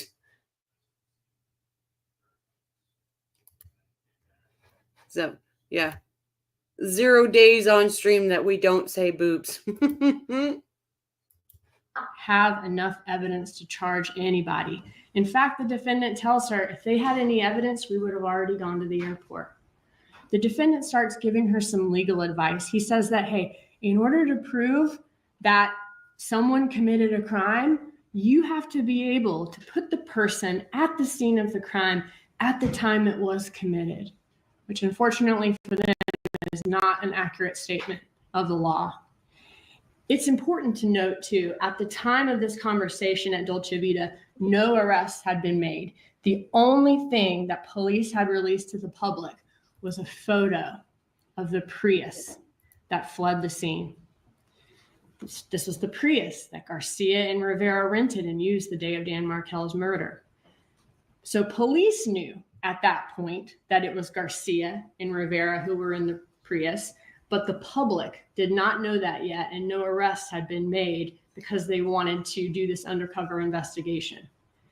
And so the fact that this photo of this Prius had been released to the public is interesting in light of some of the things that y'all will hear the defendant say to Katherine Magbanua in the Dolce Vita recording.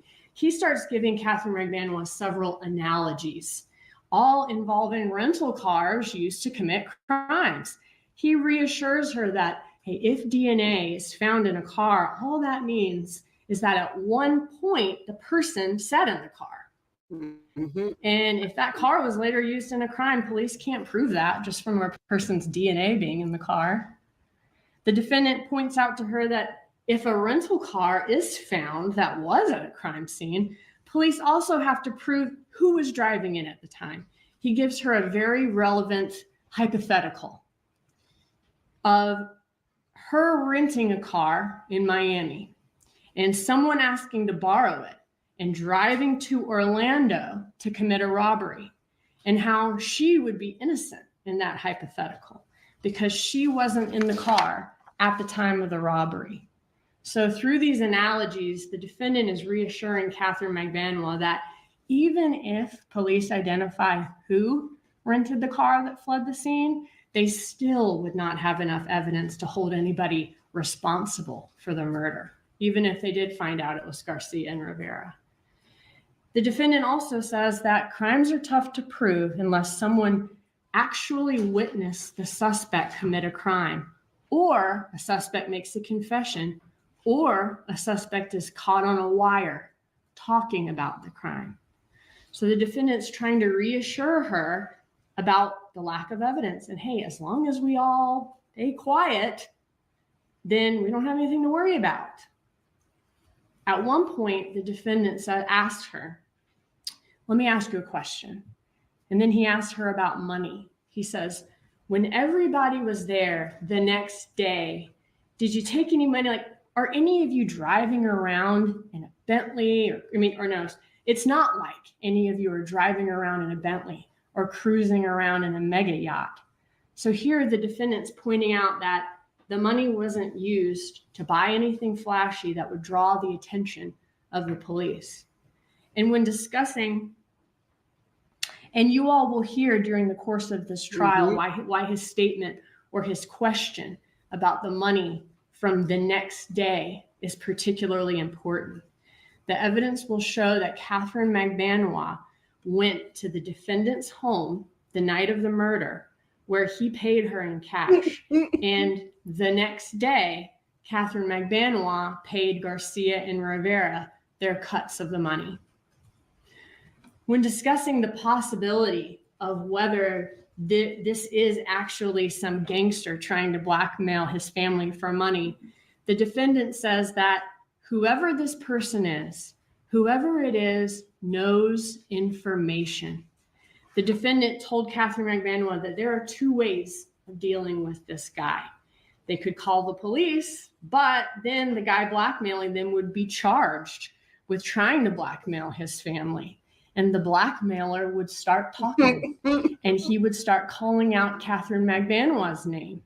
And then police are going to be asking questions about what happened. The other option is to pay the blackmailer, but let him know that this is a one-time thing, and try to scare the blackmailer off by saying, "Hey, if you come around again, we're going to the police." So the defendant then gives Katherine Magbanua very precise instructions. He wants her to call the blackmailer and tell him that, this would be what he wants Katherine Magbanua to say. "My friends," meaning the Adelson family, "have no idea what you're talking about. And I don't have any idea what you're talking about either. But the name of the person who you said is incarcerated sounds familiar. So I'm going to give you this money as charity to help the less fortunate. But don't contact these people again, or they're going to go to the police." And the defendant said he would give Katherine Magbanua the $5,000 to pay off the blackmailer, except he's concerned, though, that this won't resolve the issue for good. The defendant is worried that this guy is not going to go away, that he's going to keep coming back for more and more money. And the defendant offers a solution to have this blackmailer killed. And he says he's willing to pay whatever it takes. The defendant tells her that, this is the defendant talking to Katherine Magbanua, "This guy," meaning the blackmailer, "is effing with him and his wife. And you'd better kill him or he's going to be a big problem because he knows who you are." And the defendant then says, "If he can't handle this, I'll have somebody else do it." The defendant says, "So help me God, if they fuck with my family, it's going to be Nazi shit. Absolutely. Because this will be done. I mean, Katie, I don't care what I spend." It's important to note during this conversation and the entire wiretap, the defendant never says Sigfredo Garcia's name. But the evidence will show that the defendant was talking about Sigfredo Garcia when the defendant says that the blackmailer was effing with him and his wife. And if he can't do it, I'll find someone else who will. Because immediately after that, the defendant checks with Katherine Magbanua to make sure that Garcia has no hard feelings towards him, no reason not to help him. He says, hey, I have you on salary. You think he'd be happy about that? And he also says, I mean, our paths never crossed, meaning, hey, Garcia wasn't in the picture when he and Katherine Magbanua were together. There wasn't any overlap. After hearing that the defendant wants someone killed and is willing to pay whatever it takes to get it done, Katherine Magbanua then asks the defendant to help her out. And the defendant reassures her that she'll be taken care of by saying, he says, I don't have to. Sometimes those chairs can be a little wobbly. I know this is taking a bit, but I'm almost done. Thank y'all for being patient. All right, so she asks him to help her out. And the defendant reassures her that she'll be taken care of. He says he doesn't have to tell her the things that he'll do for her. He shows her what he'll do for her. She doesn't have to ask him for anything. He looks for things to do. He says, hey, when someone's birthday's coming up or there's car problems, she doesn't have to ask. He looks for ways to help. And after his meeting with Katherine Magbanua, the defendant immediately calls Donna Adelson to let her know that everything's fine.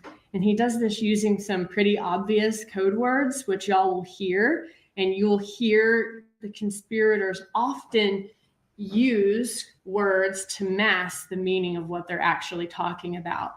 Katherine Magbanua then, also using these code words, tasked Garcia with calling the number on the paperwork and finding out if a blackmailer is a legitimate associate of Rivera or not.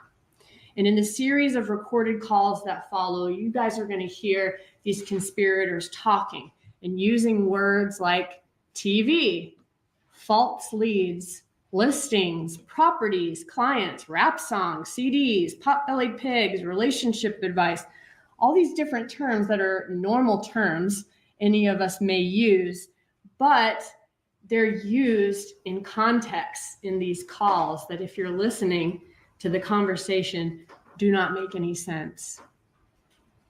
For example, in the calls, the defendant and Katherine Magbanua don't outright debate the pros and cons of whether they should pay this blackmailer. Instead, they talk about the fact that this property is cheap. They might expect a property like this to even be $1 million. This property seems like a great deal, but if you get the wrong tenant in there, the tenant may keep increasing the rent, and that tenant may become a leash that never leaves you.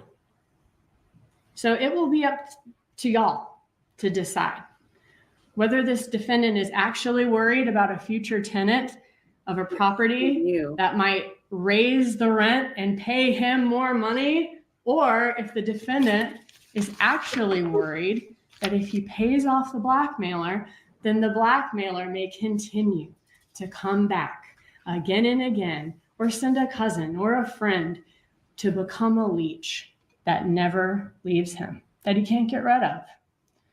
In another of these calls, the defendant tells Katherine Magbanua that whoever this person is, this blackmailer is, he's got a lot of effing details.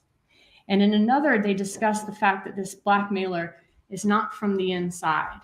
And the Sorry, Sarah. Chris says, I think some reason they won't go after Harvey because of his age. Why pay for him? And I kind of agree with you, Chris, in a way with that. But I think that Harvey's not going to be able to handle the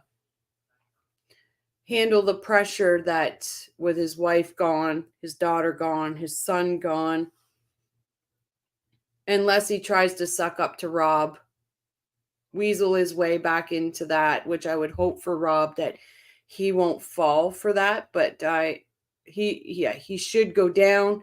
I see the other option. I see Harvey taking that other option, which I hope is not true. Hi, Tattles. Hi, Tattles. Did I say hi? I hope I did. If Donna goes down, Harvey should go down. Yep. Marcus says Harvey is next. Yep. Bob says if he was in on it, he should be prosecuted too. Yep.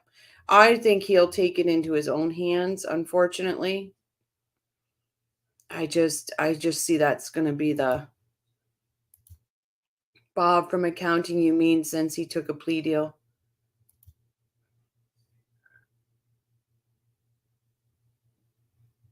Top says if you've committed a crime, age shouldn't be an excuse to escape justice. No. I don't see him wanting to go down that trail. I just don't know why I think that, and I apologize for thinking that, but it's just. Lou says Harvey is complicit. There is some evidence we're aware of. Yeah, there's evidence we're aware of, and I'm pretty sure Donna's trial is going to open that door hugely on Harvey. I think it's going to open it wide open.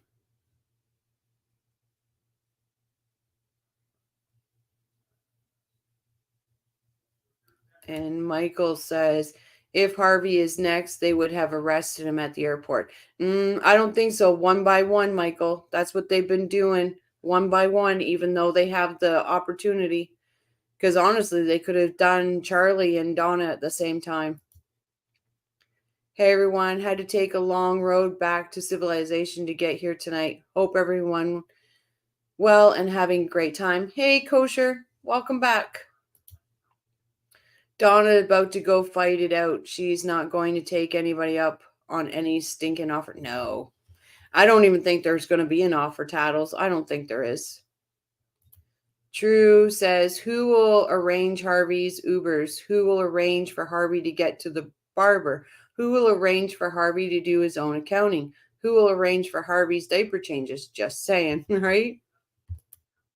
Hi, Patricia. Is there a nursing home but for prisoners? I would have no idea on that.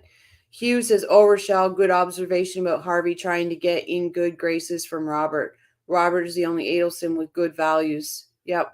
I see that happening, right? I see him trying to really mend whatever fences and hey, welcome back, Shrez. I just see him trying, and I hope Robert doesn't fall for their manipulation, but they are willing to let him escape to Vietnam.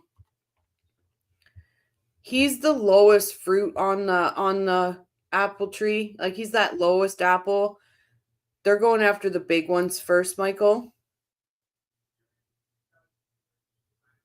Oh my God. Harvey's girlfriends will do all that. She can plead guilty without an offer, but why would she?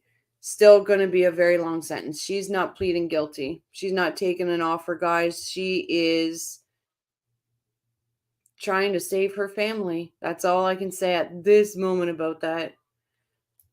Crime and Coffee is not on Facebook yet, but I am. A lot of stuff is going to happen tomorrow because like I said, I'm not doing a live tomorrow. I'm trying to get all that taken care of. It went a little crazy and grew so fast that I wasn't ready for it. Sorry, guys. Harvey seemed all too happy to have Donna arrested as long as he wasn't the airport scene. He seemed fine with it at the beginning. Yeah, I'm shocked he didn't turn around and go up those escalators and say, "Ciao, baby." I think I'm not going to say so much pleased because they don't come across that they're taking pleasure in it. But I will say I think justice is justice, and they all should be facing it. And I think that's how the Markels would look at it, as justice as justice. Okay, and Bob says the Adelson family hasn't been defeated yet. Yes, they have. Absolutely. One bad apple after another. Not trying to be gross, but do you think Charlie is a top or bottom in prison? Oh my God, he's a bottom. He's the sissy boy. I'm not saying that to be ignorant whatsoever to anybody. Anybody's sexuality is their sexuality. And you know what? I support every single person. But this man is a sissy. He is a sissy. And I'm going to call him a sissy. Harvey probably has a girlfriend by now. Oh, God, Sky.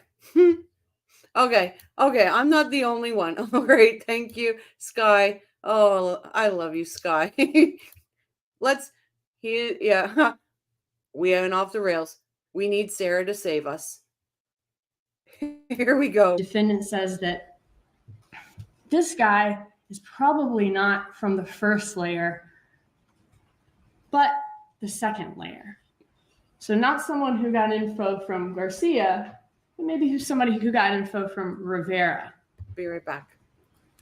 But one fact, and let me just say, as the jury, you all will interpret and decide what they're really talking about in these calls. Only y'all can determine the meaning and the weight to give this evidence. And only you can separate just mere coincidences from evidence in a conspiracy. But one fact, though, is really clear throughout these calls is that all of these conspirators are hopeful that this blackmailer is law enforcement just trying to get information, because they think if it's law enforcement, then the police don't have enough to bring charges, just fishing for information versus the other possibility, which would obviously be much worse for them, that the Adelsons are being blackmailed by somebody who actually knows inside information about their roles in Dan Markel's murder and may tell the police what they know. So after this undercover operation, which was in 2016, Luis Rivera, Sigfredo Garcia, and Katherine Magbanua are arrested. They're charged with the same charges before y'all in this trial. And Luis Rivera ended up cutting a deal with the state to tell law enforcement the truth about the murder of Dan Markel and the people responsible. Rivera told law enforcement that he was hired by Sigfredo Garcia to help kill Dan Markel. And Rivera described how Garcia told him that Katherine Magbanua, the mother of Garcia's children, secured this job for them. And the job was in Tallahassee, and it paid $100,000, with Rivera's being about a third of it, $35,000. Rivera explained that he and Garcia actually made 2 trips to Tallahassee with the intent of killing Dan Markel. The first one was a month before the murder. It was in June of 2014. And the second was when Dan Markel was actually killed in July of 2014. Rivera said that he bought a gun off the street for that second trip, and Garcia rented a car. For the June trip. Rivera bought a gun off the street, and Garcia rented the car for that trip.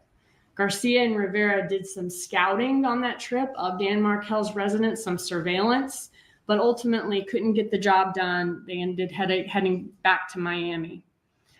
During the trip to Tallahassee, he said that Garcia had a piece of paper with a picture of the man that they were supposed to kill on it, and some handwritten notes as well. Cell phone records corroborated Rivera's information about the June trip. Rivera also told a story about an incident in Tallahassee where he and Garcia were riding down the road in the rented Prius, and Garcia accidentally discharged the murder weapon, and the bullet struck the floorboard of the Prius. Law enforcement tracked down that actual Prius again and were able to see evidence in the undercarriage that corroborated Rivera's information about the accidental discharge. So they're looking at the phone evidence. They're trying to find whatever they can to kind of corroborate what he's telling them. I mentioned earlier that both men, Garcia and Rivera, cut their phones off from the time that they left Premier and kept them off until well after the murder when they're on their way back home. Rivera said that the first call that either of them made after the homicide was from Garcia to Magbanua, where Garcia told her that the job was done. Mhm. And Magbanua assured them that they would get their money the next day, which they did. Rivera says when Katherine Magbanua brought cash to him at his home. And all this information that Luis Rivera provided them was corroborated by, including when the money was dropped off, was corroborated by cell phone records in this case. Well, Luis Rivera told police that the next day after the murder, he was paid in cash by Katherine Magbanua, and that the money was packaged in a very unusual way. The money was in stacks of $100 bills, and the money was stapled together. The stacks of 100s, every $1,000 was stapled together. During this trial, y'all will hear that the defendant had access to a lot. I'd like to wipe the smirk off his face. I really would. She said stapled and he smirked. Like,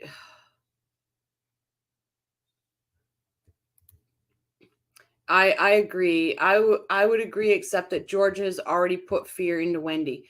And I want to see that showdown. I want to see good versus evil showdown. And that's what it is going to be. Truth versus lies. It's going to be a showdown. I agree. Let Sarah take this one. Georgia wants Wendy. I agree too, but I also want to see the Georgia Donna showdown because Donna has so much hatred towards Georgia that she is going to show her true colors when she's facing Georgia. She's going to show her true colors. Dark versus light. It's going to be, David and Goliath, however you want to put it. It's going to be, I say it's a double popcorn event, let me tell you. But Donna will show her true colors if she's facing Georgia because she will unleash. Remember, Georgia's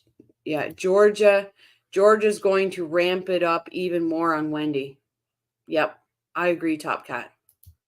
Thanks, Sky. Please like, subscribe, and share this episode. It helps the algorithm, helps people find us through the search, and I greatly appreciate it. I completely agree, Rochelle.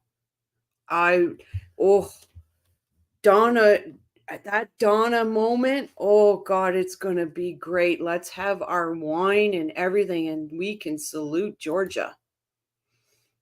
Georgia will take Donna for sure, but Wendy has Georgia figured out, not Sarah Catherine.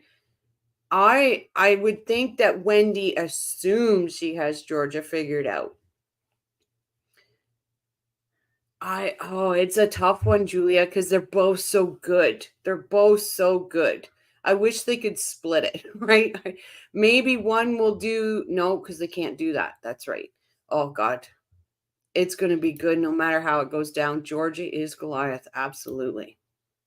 This is going to be a double popcorn event, let me tell you. Justice. Yep. Justice in our coffee. A lot of cash. And nothing's wrong with that. He had a lot of cash because his family gives cash discounts at their dental practice. And he keeps the cash that he receives in a safe. Again, nothing wrong about that either. However, what is relevant in this case is that the defendant had a very unusual practice of keeping the cash in his safe in $1,000 stacks of $100 bills. Sorry again, Sarah. I don't mean to interrupt you. Wendy has constantly lost composure under Georgia's examination. Yep. Georgia has rattled her. And when Georgia can open up on everything she has on Wendy, oh God, it's gonna be a show. I can't wait for it. Make sure everyone here has selected that, You will accept memberships in your profile. Folks are generous and Rochelle deserves the exposure. The coffee crew is doing good things here. Thank you, True. Thank you. Let's just keep the light on justice for Dan. That's where my light wants to shine, and that's where I'm going to keep it. Oh, but I'm not saying in Donna's trial, when Georgia gets to go after Donna, I'm not saying I'm not going to be like, go girl, you get her. I'm going to. Because I want to see that old granny bitch go down. I want to see her go down. Wendy's got over it on Georgia several times though. But that's because, but the thing is, Julia, where Georgia will say something and you know Georgia's got something to back that up, she backs off right away. So it might give the impression, but Georgia backs off right away. She's not going to, the only thing she clapped back on was that email that she sent it to 12 people. Georgia hasn't really clapped back on Wendy very much, and she's holding that back. I only have stacks of 20 stapled in $100 stacks. Good for you, Michael. I'm seeing this. The staples are going to make it. They're going through. Georgia's setting Wendy up. Wendy thinks she can lie all over the place because of her immunity. Wendy don't know trial tactics like Georgia. Georgia's a master. Yeah, Georgia actually doesn't. From what I was told, Georgia teaches mock trials at FSU. I disagree that Wendy ever laid a glove on Georgia. Yeah, she it might look like it to somebody, but when you actually look and see how Georgia is just, oh, she's waiting. Like, look at that comment. So did I, when Wendy said, I learned something new today. And Georgia's like, yeah, so did I. That was so loaded. That was so loaded from Georgia. Justice for Dan Markel. I am a local and I drive by Trescott, not on purpose, at least 4 times a week. That is my route. That is where our light shines. Justice for Dan. Oh, she is absolutely an expert. She is amazing. Wendy didn't answer questions and Georgia let it slide. Yeah, because she's got the answers. She's got what she can clap back on on Wendy. She's handing the noose to Wendy and she's letting Wendy hang herself. True Crime Wifey, share your link in videos are worth looking at. Yes, True Crime, please put your link in chat. The morning feed, please put your link in chat. Jibs, your link in chat. There are errors in the transcript. Oh boy. Yep. Absolutely. Oh boy. Or Georgia's famous. Oh, I love it. Georgia is the bomb. She's the boss. She's the queen. Like, whatever you want to call Georgia, she is top notch, that one. And Georgia's for comment to stay tuned. Yep. That's right, Top. She has to be careful because of immunity. Like, if she's already got the evidence and she's not getting it from something she says, that's fine. But Georgia's not letting Wendy know what she's got. Georgia's not giving Wendy the playbook. I love those Georgia moments. Absolutely. I've caught myself giving a standing ovation in my living room. Please, everyone, do me a great favor. Please support True Crime Wifey, The Morning Feed, Jibs and Jab. They all have something great to share with this community. And I ask at some point, please go over and subscribe to them. Let's support each other in their ventures. And I'm grateful of the support I've got, and I would like to spread that support further. Oh, yeah. She's just not giving Wendy the playbook. I just love it. Yep, exactly, Bob. Wendy, Wendy, Wendy.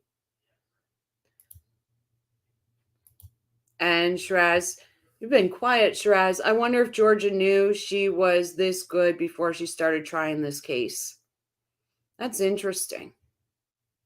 I also wonder if she realizes what type of fan club she has out here. But she's amazing. Honestly, if I was in the defense, if I was sitting over in the defense table, which I never would be, and I saw Georgia was the state attorney, I'd say I'm pleading. Yeah, I would. And Julie says, I think you're missing it. Wendy was slippery and in many ways successful up there.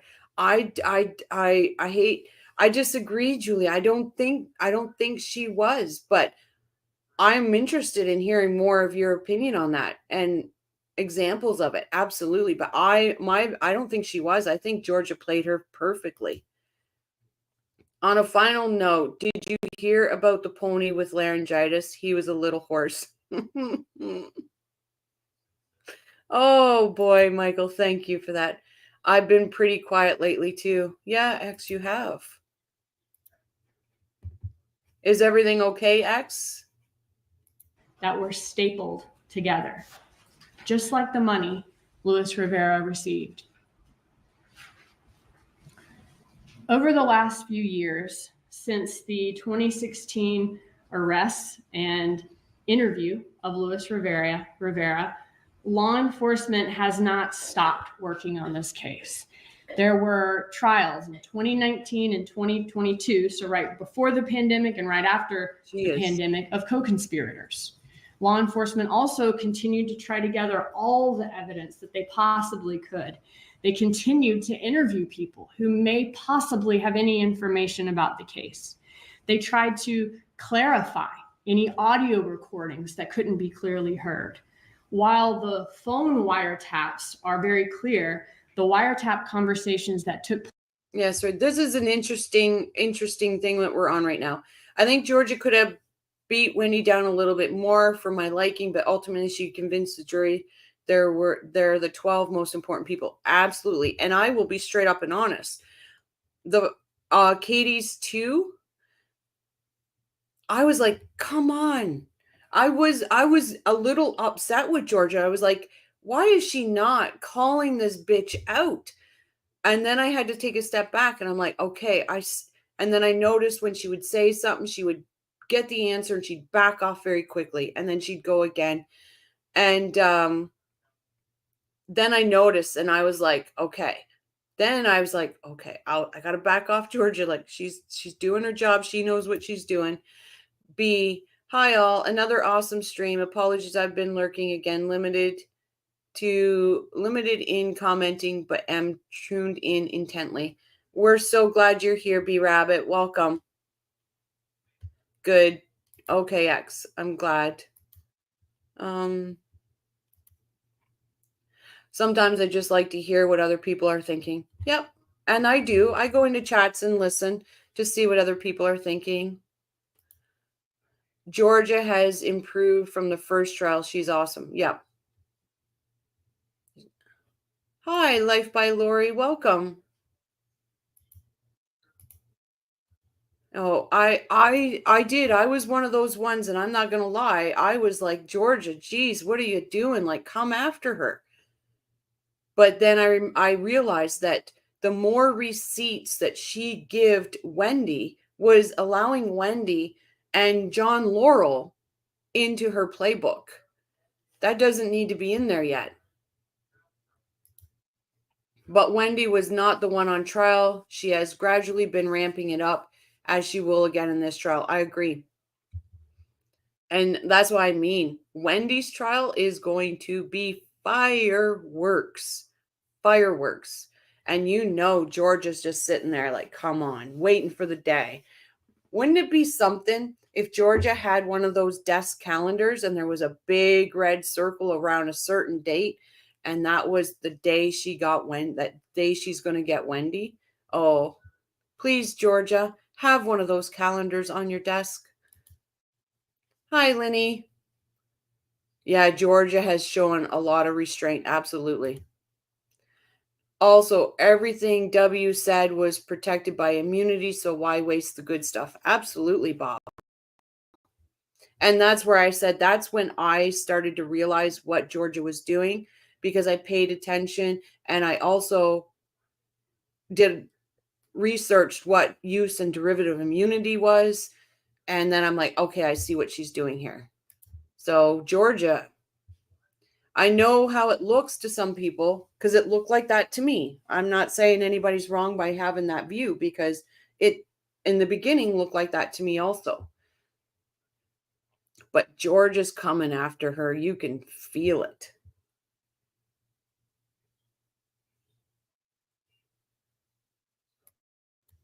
Place in public places when these people were meeting in person were not clearly audible back in 2016. Some still aren't, but because these public places are often too noisy. For instance, the recording of the conversation between the defendant and Katherine Magbanua and Dolce Vita had too much. Oh, Sarah, I'm so sorry. Top, I think there is too. Just by things people have said and they haven't fully said, but they're, read between the lines type of thing. I try to think about the question and evidence she held back. Can't wait. Oh, I know, right, Linny?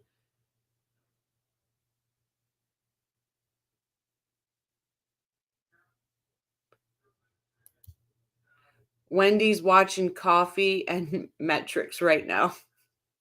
Hello. Hello, you slippery little bitch.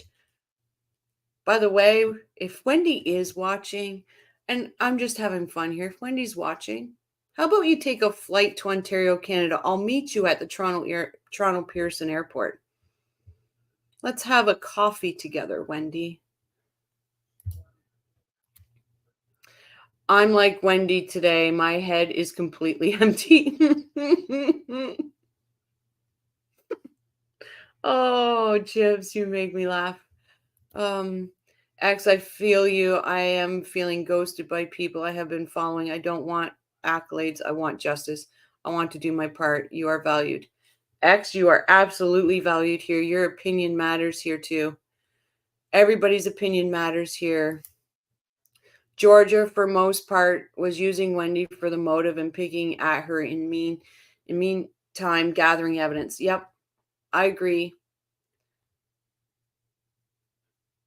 Hello, Teflon Twinkie Wendy. invite her on for a writing class. Yes, we all need to know how to write a book that's not about us. Hi, Lisa. I think Georgia has a lot for Wendy that she's hiding close to her chest. Absolutely agree. 100%. I just want to make sure I'm not missing anybody here. Wendy's being watched. I doubt she'll make it out of the country for coffee. Hell, just come to the border. I'll meet you on the other side. I'm willing. I'd go down to Austin just to have a coffee with that bitch. Oh, sorry, guys. Wendy just gets to me. Did you see Fancy's edit for the writing podcast? Yeah, I did. It's very good. Everyone should check that out. In the name of all good and holy, do not have her on for any class. I know. We would need to smudge. We would need to do whatever. What's up? Oh God. Yeah, it is. The Fancy's edit for the writing podcast is very good. Coffee and bish. Yep, absolutely. Oh, what I wouldn't give to have 5 minutes. 5 minutes with that. Background noise to be able to clearly hear what the conspirators were talking about. However, since 2016, as technology developed over the years, and thanks to law enforcement's just continued dedication, law enforcement eventually found an expert that was formerly employed by the CIA with improved technology and enough expertise to clarify this recording at Dolce Vita that y'all will hear. And he did that by being able to reduce as much background noise as possible. And once this recording was clarified, which was actually just early last year in 2022, the state arrested this defendant. The presentation of this evidence, as y'all can see from opening, it's a lot. It's a lot of information. It's going to take a little bit of time, and it may be tedious at times. And I want to thank y'all in advance for the careful attention to all of the evidence y'all see and hear during this trial. When you'll see that this defendant carried out his plan to hire a hitman to kill Dan Markel. He conspired and he solicited Katherine Magbanua to get this murder done. And he paid her for the job once it was completed. This defendant acted in furtherance of this murder plot that went beyond just thinking about it or talking about it. And these acts make him guilty as a principal to first-degree murder, just as if he pulled the trigger himself.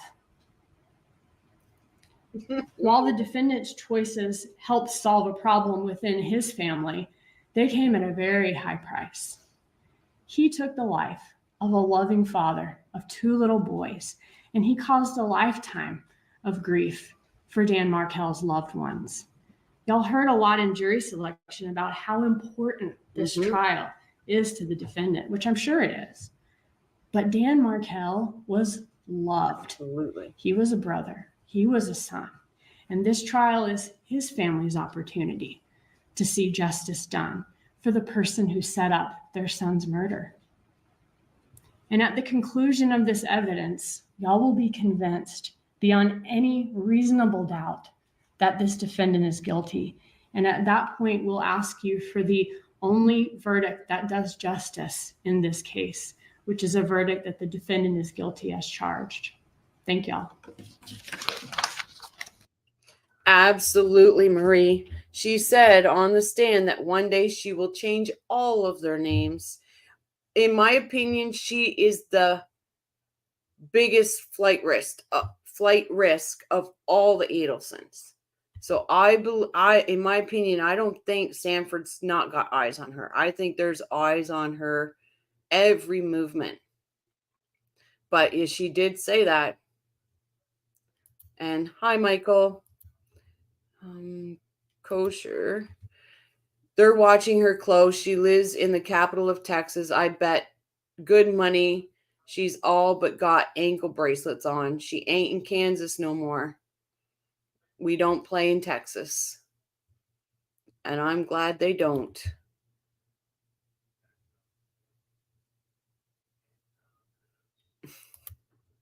Wendy, I'm home. Jack Nicholson movie, The Shining. Yep. Yeah, I would be shocked if there wasn't eyes on her. I would be utterly shocked.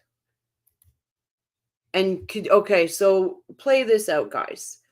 If she was to flee, how bad is that going to look on the FBI? That's going to look very bad. I just don't see them wanting to wear that. She should open for Donna's trial. Yeah, I could see that, Marcus. I could see Sarah Catherine Dugan. Sorry, Sarah. If it gets back to you, I understand she likes to be called Sarah Catherine Dugan.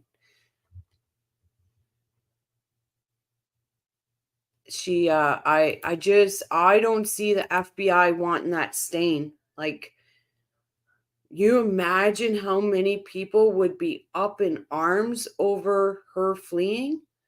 Jeez, it would be that's why I think there's eyes on her. That's why I think. Now we get to listen to Rashi. Oh, yay. Oh, yay. Okay, here we go. Is the defense prepared to give its opening statement? Yes, Your Honor. You may proceed. Judge, we just need one moment to fix why. Go ahead. That's my wish.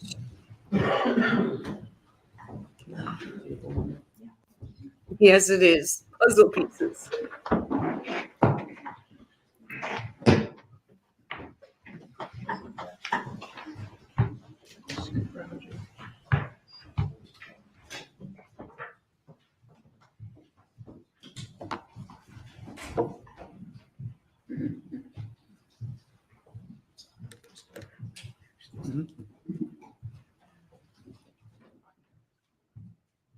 May I proceed, Your Honor? Oh, you don't have that. You jumped the gun.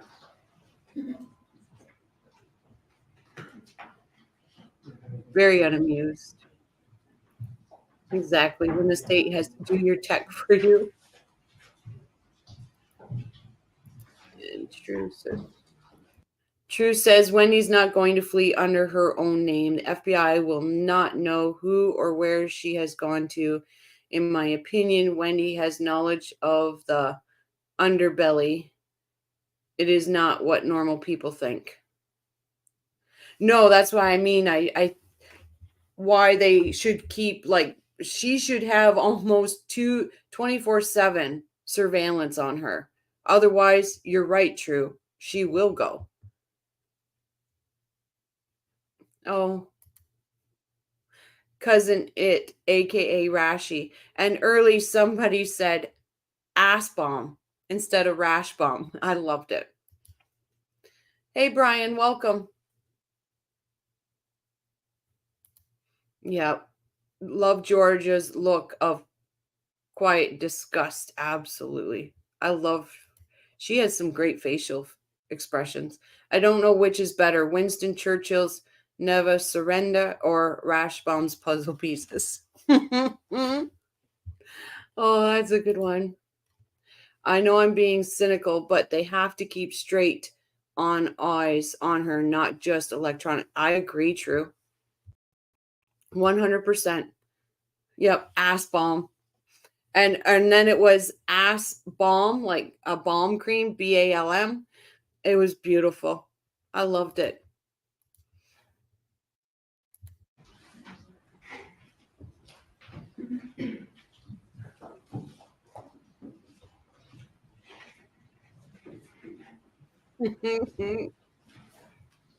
He should have just stayed sitting. He really should have.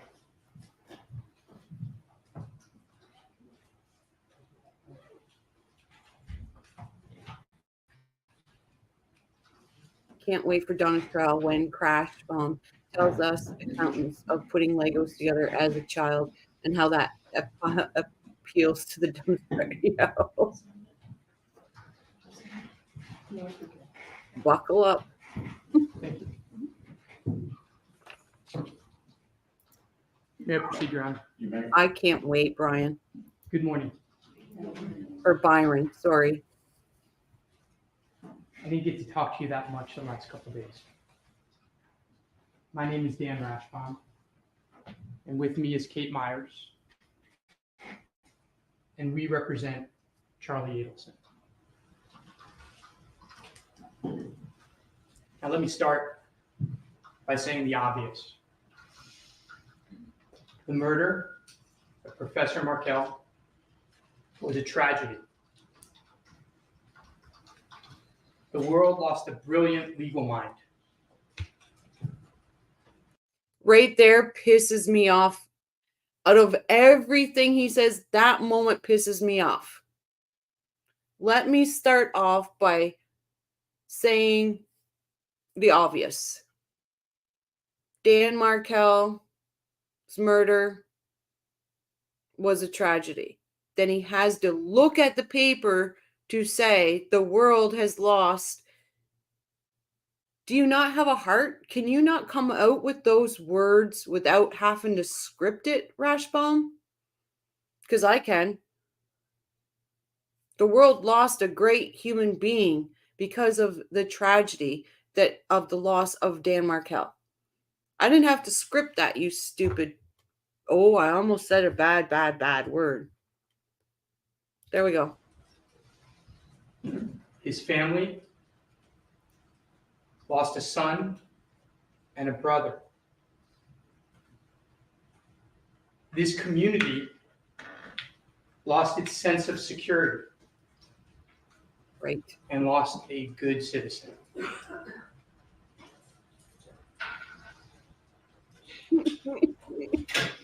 And his two boys. Oh God. Hey Jesus. Byron, I look forward to Wendy's arrest. I bet she won't be tilting her head and her mouth partly open and looking like a doe-eyed. Yep, I agree. Oh God. I tell you. Oh boy, Rashi went all out on his 3-slide presentation. Wonder how many hours he billed for. They might just nab Wendy in Florida before trial over for Donna, because if, excuse me, when mom convicted, she will know she's next and flee. Her boyfriend has that jet. Every move the girl makes is planned. Absolutely kosher. Absolutely. Whoa, Rashi was less sympathetic during the STS interview, just saying. You're right. Thank you, Bling. I was probably gonna call him a twat too, but I'll just say it. Hey, sweet Steph Cells Seashore, how's it going? I think Sarah Yusuf's deposition and possible testimony has put Wendy in a panic. I agree, Top.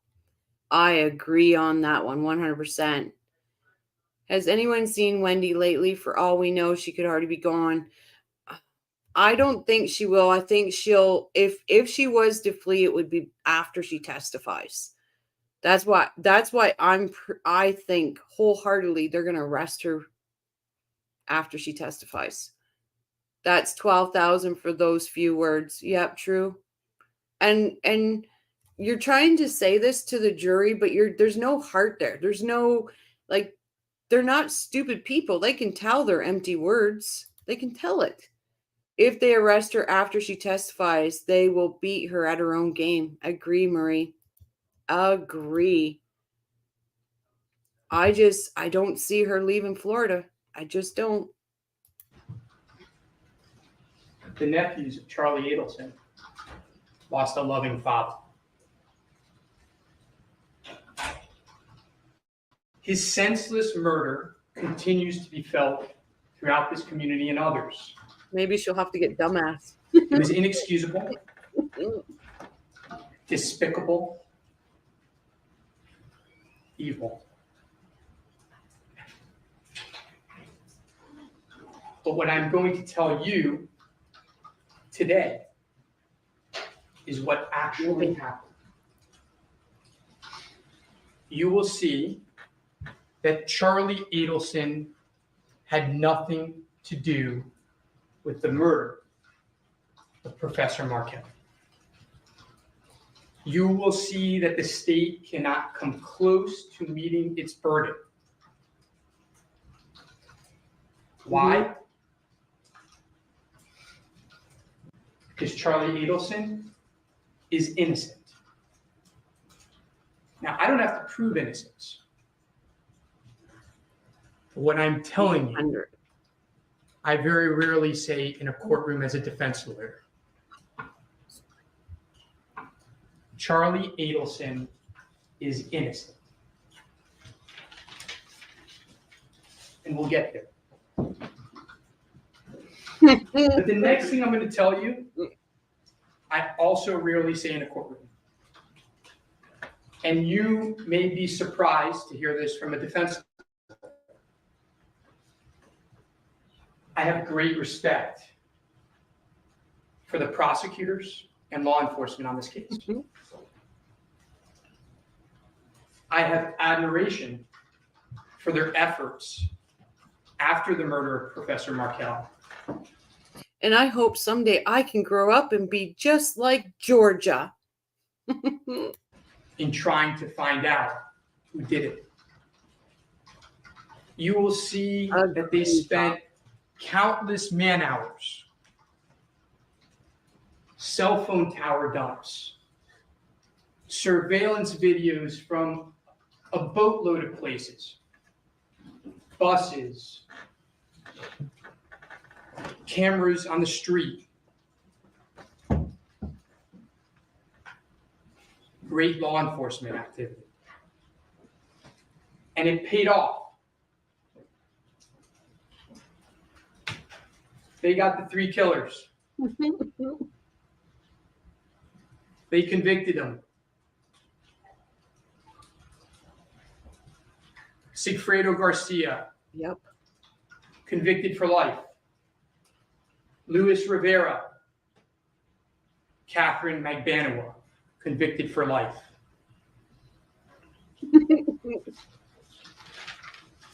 Problem is, as you just heard, the state saw no connection between these people and Professor Markel. So Jib says, OMG, I have 30 followers. Thank you, Rochelle. I wouldn't be here without you and the gang of the coffee loving misfits. Jibs, every live, make sure your link goes in. That's what I'm here for. I am here to support our community, and if our community needs our help, then we're here for it. Let's just keep spreading the good word. Let's just keep doing the good. And sometimes we go off the rails, but that's okay. It's fun. But Jibs, I'm here for you. Imagine Rashi is hitting on you at a bar or trying to sell you a 1993 Buick. Oh, here we go. George is thinking, listen to this guy. I'm up against this dweeb? Absolutely. Rashi needs a couple of moldy stacks for his entertainment value. How Georgia had a lot of coffee to held her stay awake. Oh, help her to stay awake. Absolutely. Damn, just realized, can you imagine how tan Rashi gonna be on Donna's trial? You know, he's been soaking in the sun every second until the derailment. Oh gosh, this guy. I don't have anything. You know, my grandfather said, if you don't have something good to say, don't say nothing at all. But geez. Hello, Clue. Hello, how are you?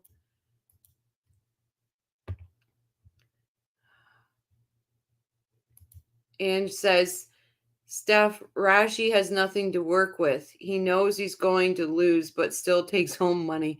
He's just loving the money bags. Hi, trial court. Welcome. from the very outset, the state suspected the Adelsons, the family. You saw the chart. It wasn't limited to Charlie Adelson. Unindicted co-conspirators in this case, the state has said it, Wendy Adelson, Donna Adelson, Harvey Adelson. The state knew, as you heard, that Wendy Adelson Thank you, Anne. and Professor Markel had gone through a brutal divorce. You're going to see it. But they couldn't find the connection. But then they had their aha moment. Aha. As you heard, they determined that at the time of the murder in 2014, Charlie Adelson was dating Katherine Magbanua. And they learned that Katherine Magbanua had had a previous relationship, on again, off again, with Sigfredo Garcia.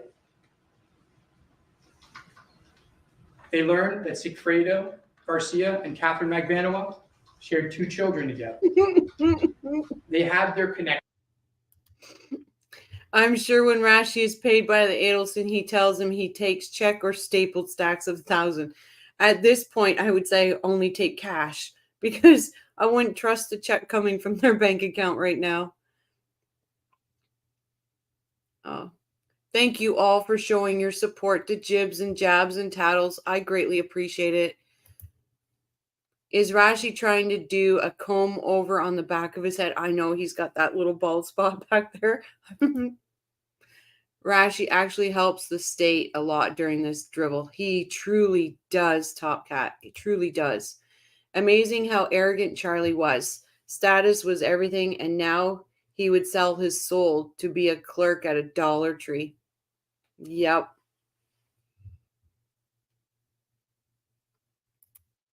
Yes, don't forget, freshly washed. We don't want no Adelson germs. Exactly. But I would not accept a check from them. I just wouldn't.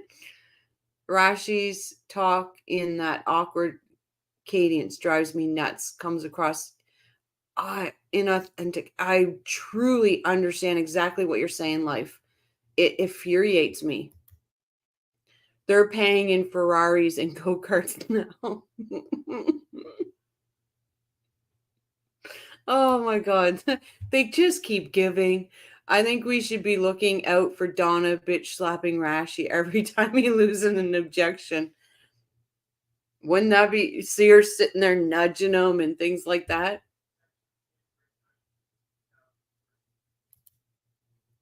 I think my chat, quiet, working.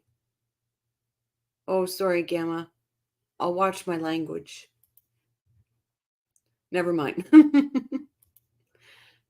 Rashi must not have an itchy butt here. He's not sniffing his stubby fingers. You.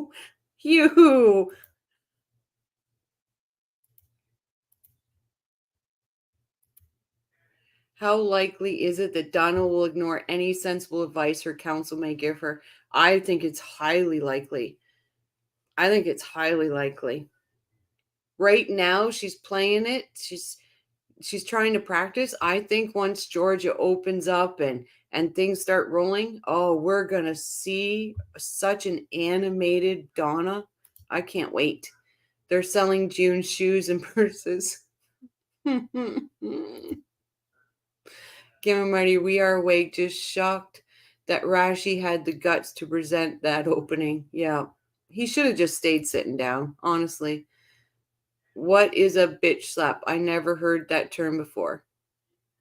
Oh, it's where you slap a bitch.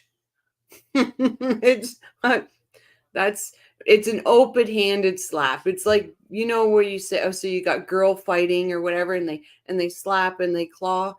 That's where the saying bitch slap comes, open-handed. But honestly, for me, I'm buckling up. If I had my minute, I would. Who wants to play a game? How many times will Rashi pop out of his seat during Donna's trial? We should, you know what? I might make a poll and see if we can do that. Is there Miss Rashi? Yes. He wears a wedding ring. Don't know who she is, though. What I did to Tina. I wonder about Clarissa, the 40-year employee of the Adelson Institute. I am always hoping that she invested elsewhere for her retirement. Just my opinion, but she might be broke. Yeah, she could be. What will be a good drinking game for Donna's trial? Oh gosh, you could use so many different words. Like there's puzzle pieces, scenario. Oh my God. I would say a drinking game for Donna's trial would put every single person in the hospital. Backhanded slap. I wonder how high Donna will wear her ponytail when she takes the stand. I wonder that too, but I'm hoping for jail braids, Lou. I'm hoping for jail braids. How can you tell if he gets up? He's the same height sitting and standing. Okay, that means my man bitch slapped me. Yeah. Okay. Oh boy. Everyone is invited to come hang out at my channel anytime. It's a whole different thing, but what you to know, you're all welcome. Oh, that's so sweet. We could all call Donna game choke a banana bread. Oh, Gamma. Rashi will object at everything for the record, so DA can tell her, don't worry, she can appeal. Yeah. Charlie is looking at the jurors with a sorry, sad, poor me look. Yep, absolutely. Georgia must be from the ancient slap hoe tribe, because when Wendy gets on the stand, Georgia will be slapping a hoe. Oh, we're having fun tonight. Look at his face right now. Yep. We are going to witness it on live TV. Sky says, this channel's fun. I was there earlier. Okay, we'll go back. I need to make another coffee, guys, so I'll be right back. The problem is, that's where the state began to guess, began to make assumptions. And you will see, we will show it, that those assumptions didn't make sense. Now, I love jigsaw puzzles. I've loved them since I'm young. The reason why I love them is because they only work if every piece fits. No matter what you do with the jigsaw puzzle, if a piece doesn't fit, it becomes a mess. You can't hammer it, and you can't ignore it. Because if you ignore it, you have holes in the puzzle. What you're going to see is, with regards to this case, that's exactly what the state tried to do. They heard things, they saw things, but there were problems. They couldn't fit all the pieces together under their theories that they told you about today. I'm going to show you how those puzzles, those pieces, they didn't fit. They don't fit. And why? Respectfully, the state does not know what happened on July 18, 2014. On that day, 2 crimes occurred. The first one, the state knows about, and that was the brutal, heinous murder of Professor Markel. The other one, they don't know about. They're about to find out, like you, because that day would forever change Charlie Adelson's life. But before we get there, I like cliffhangers. It's important to give you some background and timeline of the events.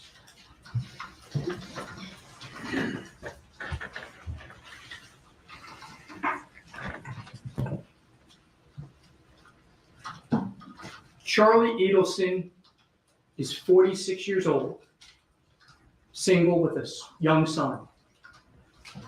He grew up in South Florida, in Coral Springs in Broward County. His father was a dentist, a local dentist. It wasn't the Adelson Institute when Charlie was growing up. It was a small dental practice with his dad. Charlie is the middle child of 3. He is very close with his parents. As they said, he is very close with his mom. Growing up, the family was middle class. And Charlie was not particularly close with either of his siblings. He grew closer with Wendy as they got older. He went to college at the University of Central Florida, went to dental school in South Florida, and then periodontic school. When he graduated as a periodontist, he had an idea. Rather than work in his own practice, he figured that he could travel around to dental practices all over South Florida. He would be a traveling periodontist. So what you are going to learn in this case is that Charlie Adelson had practices from the very south of South Florida to as far places as Jupiter. He's in the car sometimes for hours in a day. And he worked a lot. You're going to see that. He was a workaholic. He spent a lot of time in that car. And what did he do when he was in the car to pass the time? He spoke a lot on the phone. He would talk to whoever would listen to him. And you're going to see in this case, this is one thing we won't deny, Charlie Adelson likes to talk. And he likes to repeat himself. And who would he speak with the most? He'd speak with his girlfriend. He'd speak with his mom. He'd speak with his friends. Now, Wendy Adelson, who's a state witness, followed a different path. She went to a prestigious university in Boston. She then went to school in England on a Truman Fellowship, and later went to law school. She got scholarships for law school and college. Soon after starting law school, she met Dan Markel, and they fell in love. They got married. They ultimately moved to Tallahassee, where they both worked for FSU. Professor Markel as a law professor of the law school. Charlie Adelson didn't have much to do with either Professor Markel or Wendy during their marriage or before their marriage. He would talk to his sister periodically, maybe once every 2 or 3 weeks. They lived in Tallahassee for years. Charlie Adelson visited him in Tallahassee 2, maybe 3 times. Charlie loved his sister. He sought advice from her, as she did with him every once in a while. But they weren't super close. They were brother, sister. The truth is that Charlie Adelson was a little self-centered. He was building his career. See, that traveling periodontist, in the beginning, it wasn't that successful. But by the time of this case, in the 2013-2014 time period, you're going to see that Charlie Adelson was making a lot of money. His practice was booming. He was working 6, sometimes 7 days a week. You'll see it on the wires. You'll see it in text messages. He would start his day early in the morning, and most days he wouldn't get home till 8, 9, 10 at night.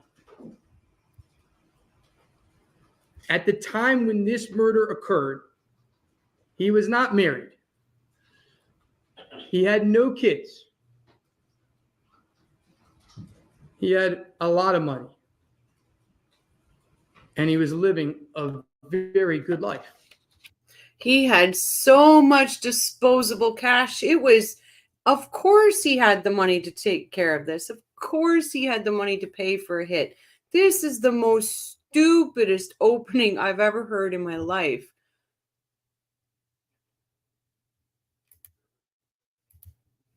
Did Rashi just say on wires or the liars? I think he said wires. I see. Charlie was too busy to plan a murder, but he had the money for it.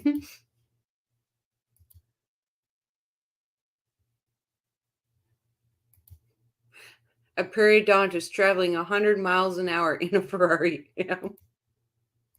Oh God. I tell you, this guy, does anybody think that he's going to be more animated in his opening for Donna? Like he's going to be loud and just, I think he's going to be more animated.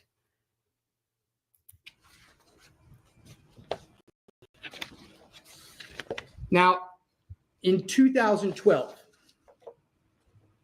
Wendy Adelson, on a trip down to South Florida, confides in her brother that she was having problems in her marriage. She told Charlie that she and Professor Markel had been going through marriage counseling. She asked him what he thought. He said, look, I want you to be happy, but you have to do what's best for you. I'm here to listen. Charlie had no involvement whatsoever in Wendy's decision to divorce Professor Markel. You'll hear that. Banana says, funny story about me. I wanted to be a dentist when I grew up. Ended up going to culinary school and became a pastry chef. I now work in social media marketing. You found your happy place. We know we will be without a beard, and there's more, and that's more scary, right? True. He's gonna pack Donna away, go home, and forget these losers. I bet you have a great banana bread recipe. A traveling periodontist, so he was selling implants door to door, or maybe Novocaine. Oh boy.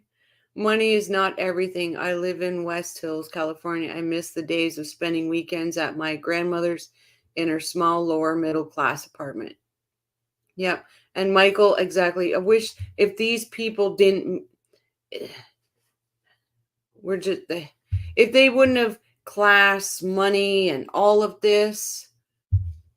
Oh, you live in the West Hills of California. I bet you that's beautiful. I do want to go to California someday. The best part is when slippers.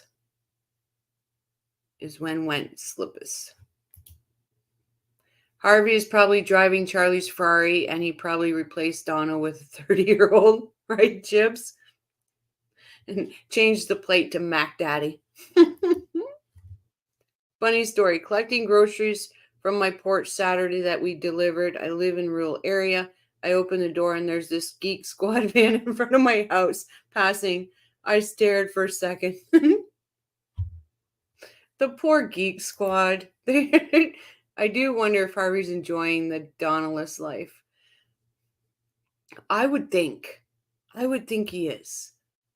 I'm running to the store. I'll be listening in the car. Back soon. Bring us snacks.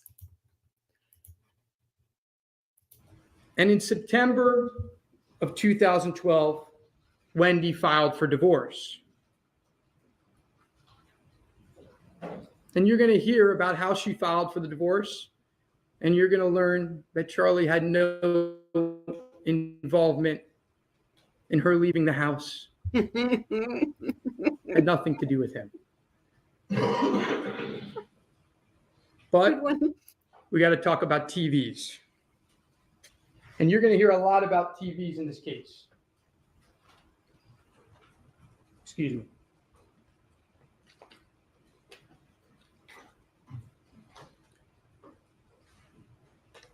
See, Charlie has a really bad history of telling bad jokes. So when Wendy left the house, his mom told him that she didn't have a TV. He asked her, he said, what can I do to help Wendy? She's moved to a new place. She's left most of the stuff behind. What can I do to help? And his mom said, she doesn't have a TV. He said, okay, when you go to Tallahassee, go to Best Buy, buy a TV for Wendy, and I'll pay you for it. And so Wendy got the TV, and she called Charlie. This is back in 2012. The murder's in 2014. And she thanked him for the TV. And he didn't say he looked into hiring a hitman. He joked, a bad joke. And he said it was cheaper than hiring a hitman. Now, not only was it a bad joke, but you're going to hear in this trial, Charlie repeated the joke. He repeated it a lot to a lot of people.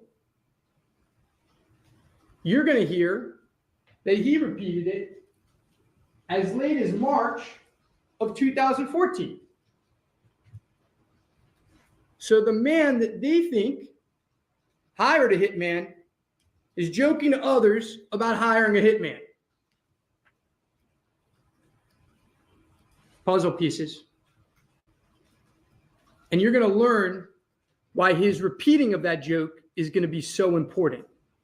I'm going to tell you in a little bit. Keep in the back of your mind. But let's first go back to the divorce. That shit annoys me when he does that. We'll talk about that in a bit. I'll tell you about that in a little bit. That shit just annoys me when he does that. The divorce was bitter. It was emotional. Wendy Adelson and Professor Markel, they'd have good times.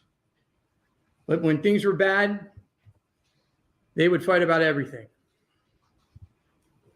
And in January 2013, right? Wendy Adelson filed a motion to relocate to South Florida with her two boys. That motion was opposed by Professor Markel. Now, what you're going to learn in this trial is that Wendy Adelson never thought that motion would be granted. Hello, Keynes. Welcome. Really, this is so stupid. Gotta give credit where it's due with Rashi. He is not bright. Not bright. The judge is scrolling through his Facebook. Yep. Wow, I was wrong. Rashi only had one slide for his presentation. Yeah, and my goodness. That's why he's so jealous of the states, right? Theirs actually looks professional. Hi, Mike. Real butter or margarine banana. Oh, everybody's making me hungry now. At this point, Rashi wants Wendy too. Oh, God, I tell you. Hey, Rianne.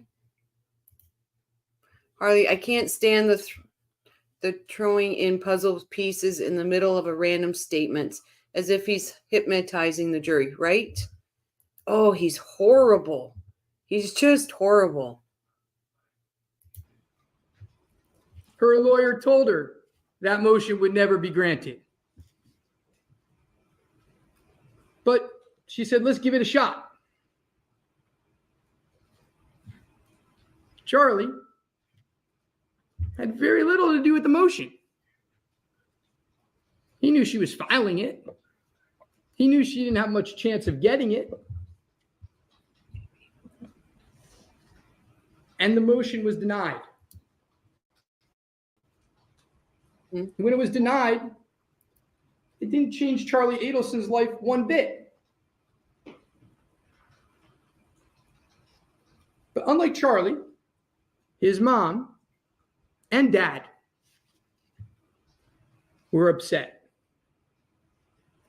They were upset because their daughter had a job opportunity in South Florida. She had no family support in Tallahassee, and they wanted her home. And you will see that Don and Harvey Adelson are very involved in their children's lives. We won't run away from that. You will see that Donna Adelson and Harvey came up with a lot of crazy ideas. I mean, crazy ideas. You're going to see them. You've heard about some of them. When they show you those crazy ideas, take a look if any of them includes murder. Doesn't. Take a look at any of those crazy ideas include anything illegal. It doesn't.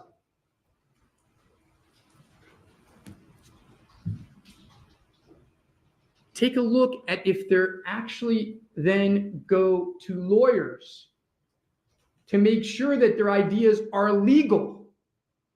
Murderers. You heard it. Unindicted co-conspirators going to lawyers to make sure that what they're offering is allowed. You're going to see that.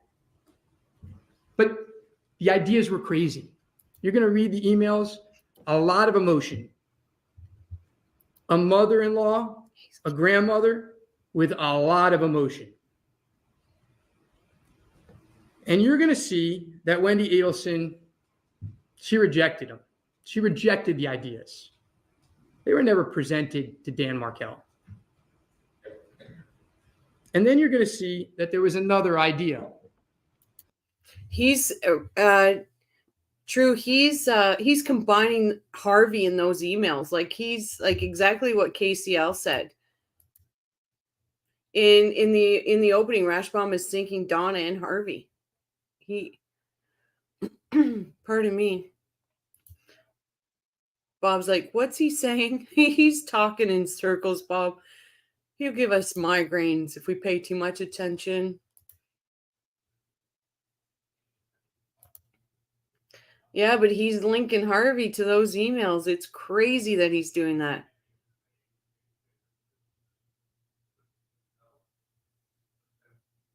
But yeah, it's insane. And yes, the banana bread sounds delicious. And I'm wondering if Banana 316 would email me the recipe. They have mentioned it in their opening, but they don't understand the importance of it.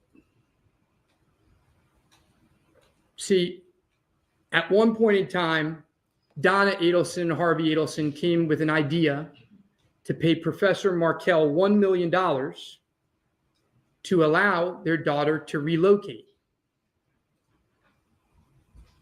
And they went to Charlie, who frankly by this point in time had more money than them. And they said, will you lend your sister $350,000? She'll pay you back or we'll pay you back. And he said, sure.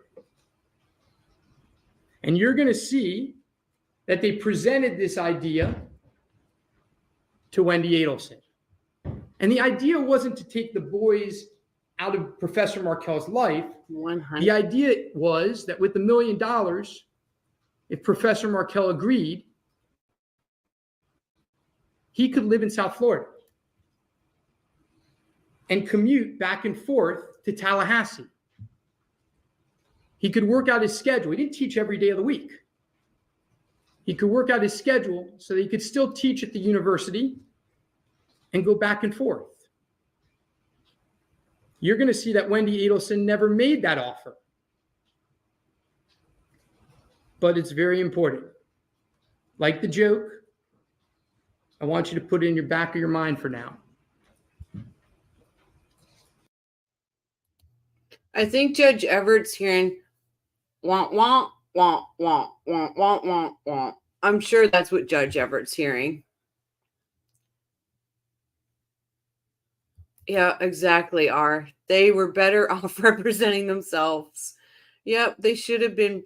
Could you imagine Charlie as a pro se defendant? Oh, Lord, it would have been a show.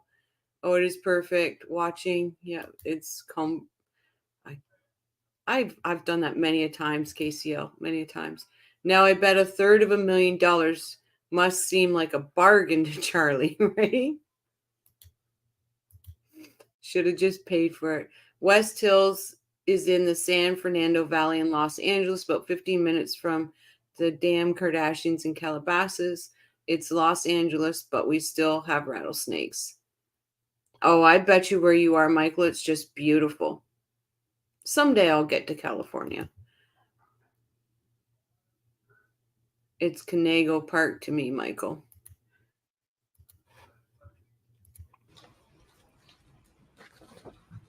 Let's fast forward to October 2013.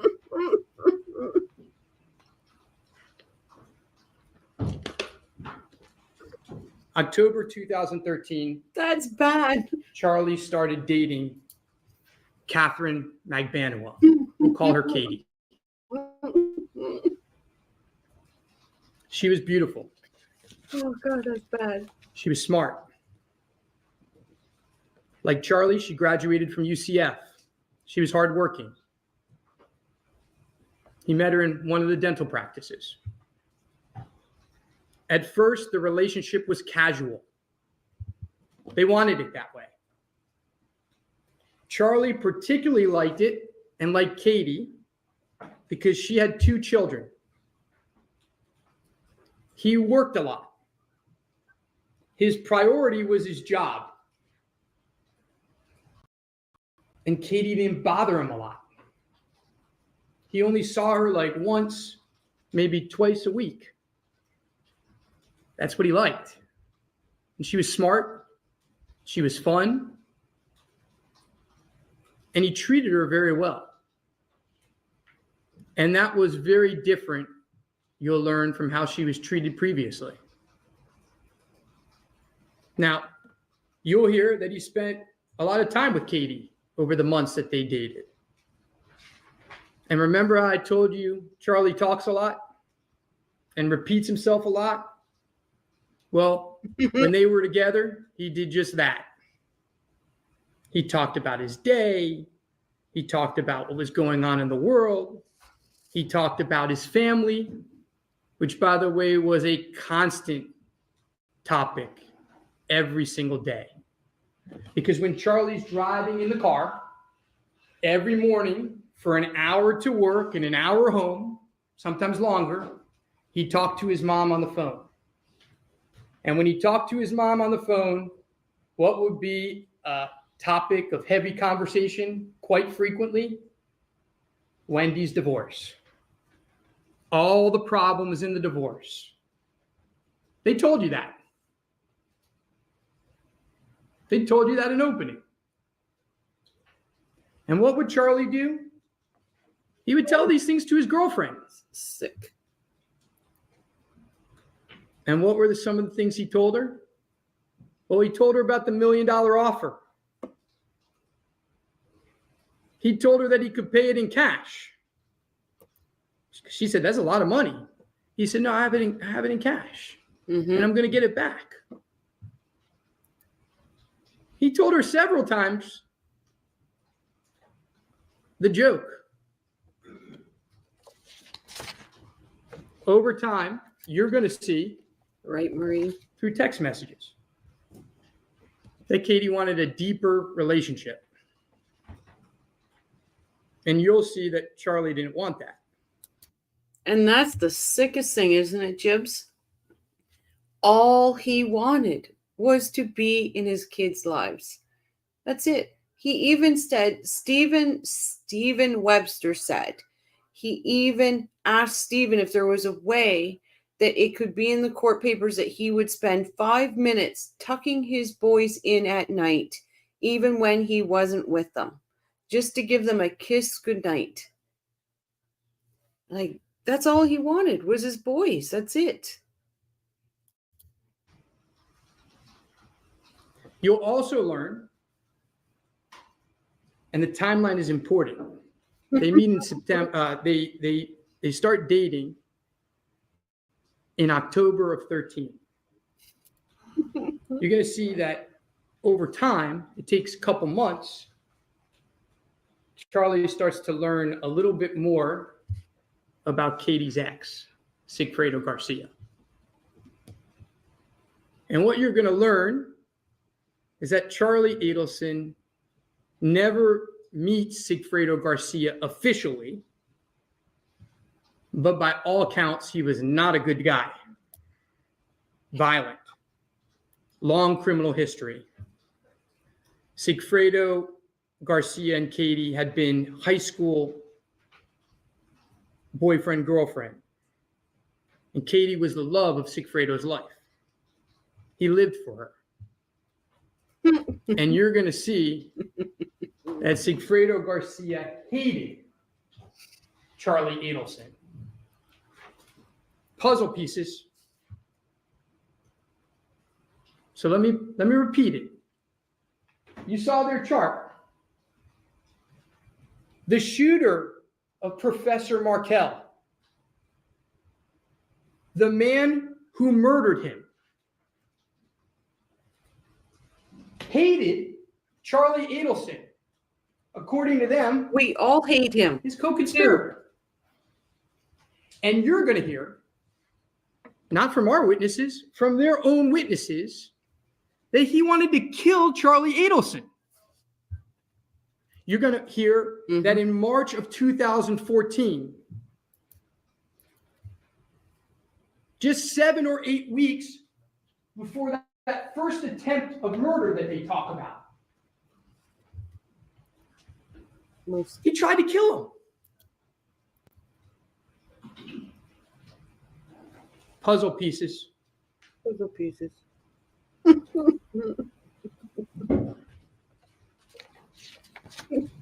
You're also going to hear about a phone call on July 1, 2014. You're going to actually hear that July 1, 2014 call is how they found these guys. Mm-hmm. It's actually the craziest fact in this entire case, and there's a lot of crazy facts. But I'm not going to tell you any of them. You're going to hear that on July 1, 2014, Sigfredo Garcia made a call to the cell phone number of Harvey Adelson. It's the only call that helped investigators connect these folks to the Adelsons in the beginning. It actually broke the case. What they don't know, what you're going to see, it's in text messages. Whoa. It's just This guy is a complete idiot. He just said Sigfredo made a cell phone call to Harvey Adelson. It's actually the call that broke this case. What is he doing? So he's just admitted there that call from Sigfredo was the piece that broke the puzzle piece that broke the case. I never heard, honestly, I never heard that before. I think I shut him out. Yeah, look at this. Puzzle pieces. Hell no, I don't glow. Oh God. The prison guards are the ones enjoying Katie's new tatas. Oh boy. Oh boy, Bob. He stupidly thinks if he breaks the bad news first, it will take away the prosecution's thunder. Yep. But he literally just said that call was what broke the case. So, okay, but that case involves your client. So why are you agreeing to that call breaking the case? Oh, geez. Okay. I can't. I just rash. Yeah, I tune them out, guys. I truly do. discussed on the wires. They don't know it because they don't understand it because they weren't there. Nor were you. Is that on July 1st, 2014, just 3 weeks or so after the first murder attempt. And by the way, just 17 days before the murder. Let me repeat that. The murder happens on July 18, 2014. On July 1st, 2014, Sigfredo Garcia tries to run Charlie off the road. He threatens him. And what you're going to hear I agree. is that on July 1, he's so upset that he calls the Adelson Institute. He doesn't realize that Charlie isn't the doctor at the Adelson Institute. He just comes in and out of the place. So he gets their voicemail machine. And you know how dentists are? They say in an emergency, call a cell phone number. They take your call at home on the cell phone number. Well, he hears in an emergency, call Dr. Adelson at such and such number. He thinks he's calling Charlie Adelson, but he calls Harvey Adelson. And he calls him and he threatens him. He tells him, if you keep dating Katie, we're going to go mano y mano. I'm going to kill you. 17 days before, according to them, he conspired with this man to kill Professor Markel. Absolutely banana. Puzzle pieces.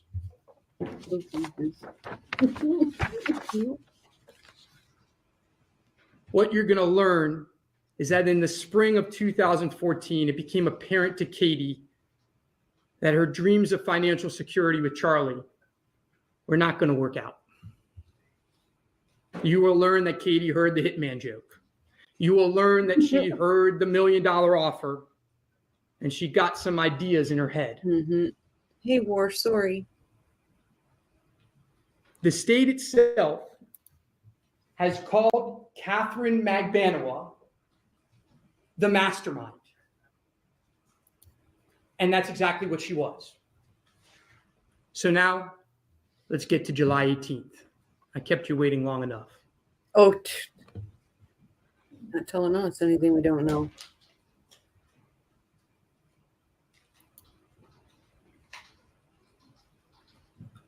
The June attempt didn't happen because Rivera didn't want to kill Dan Markel when his boys were around. See, what you're going to learn is during that. True says, you know how dentists are? They leave your patients under anesthesia with their mouth open for 45 minutes while they talk to their mamas about planning a murder. Isn't that the truth? Isn't that the truth? Oh, God. I believe he wanted to say mano a mano equals hand to hand. Oh, God. This guy does my head in. And you're right. The truest thing he said. You're right, Bob. June attempt on June 4th, 5th, Professor Markel had custody of the boys. You're going to learn that Professor Markel and Wendy Adelson shared custody 50-50. But you're going to learn that the state thinks Wendy Adelson was involved with her brother in a murder for hire. And she chose for the killers to kill her ex-husband when he had custody of her kids. Puzzle pieces. Puzzle pieces. So you're going to learn that Luis Rivera, who is a bad guy, he had some conscience somewhere and he didn't want to do it in front of the kids. So they came back. By the way, on July 18th, who had custody of the kids when the murder actually happened? Professor Markel. You're going to hear he dropped them off at school. But this family who did this so that their grandchildren could be with them, were going to risk for 2 hired hitmen to go up when he had custody of the kids. Puzzle pieces. Puzzle pieces. July 18th for Charlie starts as a normal day. He works. You're going to see he lives in Fort Lauderdale. Now, I don't know how many of you are familiar with South Florida, so I'm going to give you a little bit of geography lesson. He lives in Fort Lauderdale. Yes, Rash. Let's also insult the jury in Tallahassee. You know, since they're such hicks, they've probably never, ever been to South Florida or heard of the city Fort Lauderdale. Come on, let's just do it, Rash. Let's just insult them. Charlie's sitting there looking like he's the victim. Absolutely, KCL. Absolutely. Like, they knew he didn't have the kids that morning thanks to Wendy puzzle pieces. Yeah. I think this guy. That day, he's working in 2 offices because he'd often work in 2 offices a day. He'd work in the morning at one place and the afternoon at another. So he's working in 2 offices. The first office he's working in, both of them actually, are in Jupiter, Florida. Now, if you're familiar with South Florida, Fort Lauderdale and Jupiter are not close. With South Florida traffic, in the morning, he was in the car for at least 2 hours. Now, he came home late that night, you're going to hear, so traffic was a little bit better, but it's probably still an hour to an hour and a half. Jupiter is north of Palm Beach. When I drive up here and I hit Jupiter, I know I'm about a third of the way here. That's a good way to look at it. If you live in Fort Lauderdale, when you hit Jupiter, you're 1/3 done. I'm apt to agree with you, Jibs. He's in the car and he's talking on the phone. And you're going to see it. We're going to show you what the phone calls are about. He talks to his sister, talks to his mom, talks to his girlfriend. We'll talk to you about it. There are phone calls. You're going to see it. There are a lot of phone calls.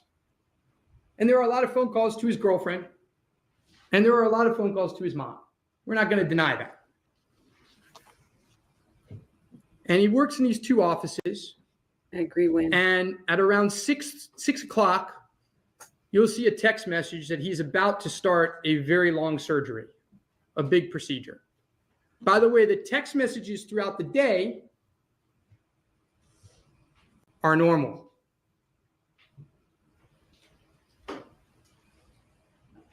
Just after 7 p.m., he gets a call from his mom. And he's told that Professor Markel has been shot. And he's shocked. He's upset. His first reaction is, Wendy and the boys okay?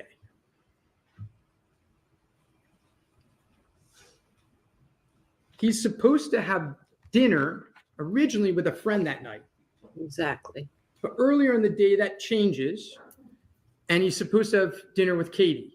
And you're going to hear that Katie and him had gotten in a fight a couple days earlier about dinners. You'll hear it.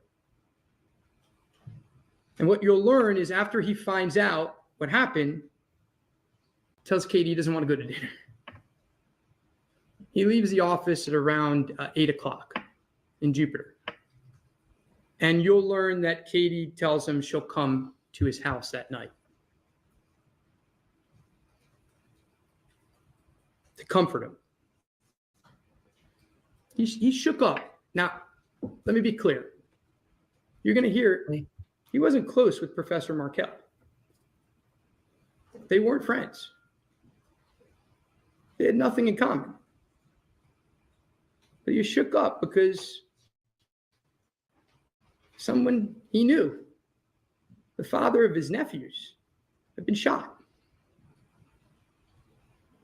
When Katie arrived that night, and you're going to learn more details of how she gets there, what she has to do to get there.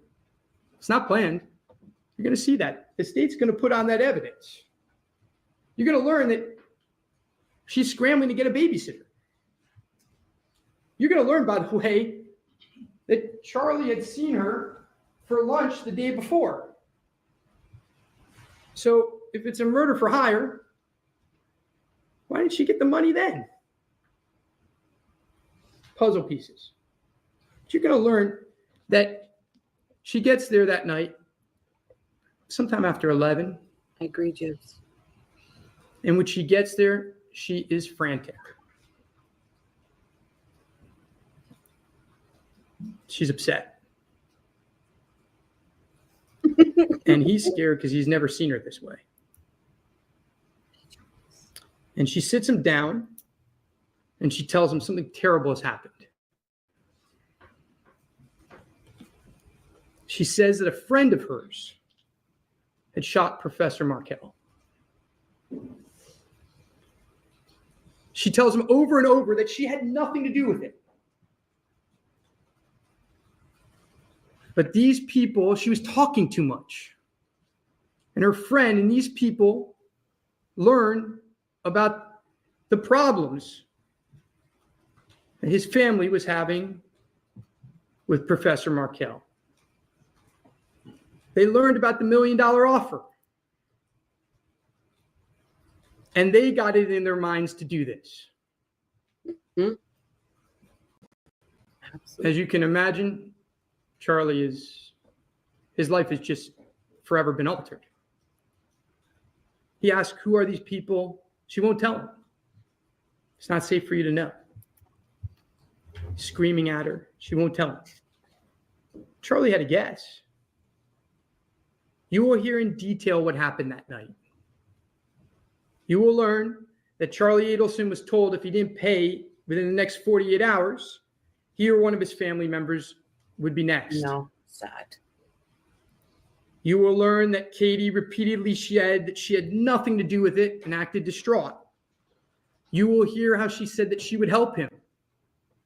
Mm-hmm. You will learn about the initial payment. It wasn't $100,000. It was more than $100,000. That's the thing, War. He can't use that. All those jail calls where they're praising everything he did, how good he did, he couldn't use ineffective counsel because his own words is saying he did so good, he worked so hard. His own mouth gets him in a lot of trouble. I would feel like I heard. Okay. Yeah, Katie would have manhandled Charlie any day if she wanted to. Absolutely.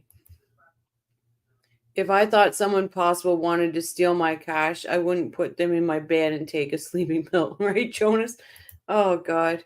Yeah, he can't use. He screwed himself with that one. Please like and subscribe, everyone. Thank you. I only have family videos on my channel.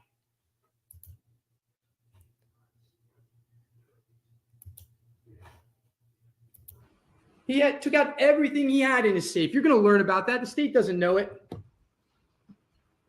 It was more money.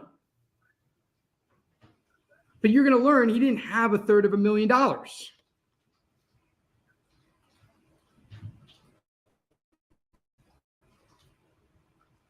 So he had to pay every month.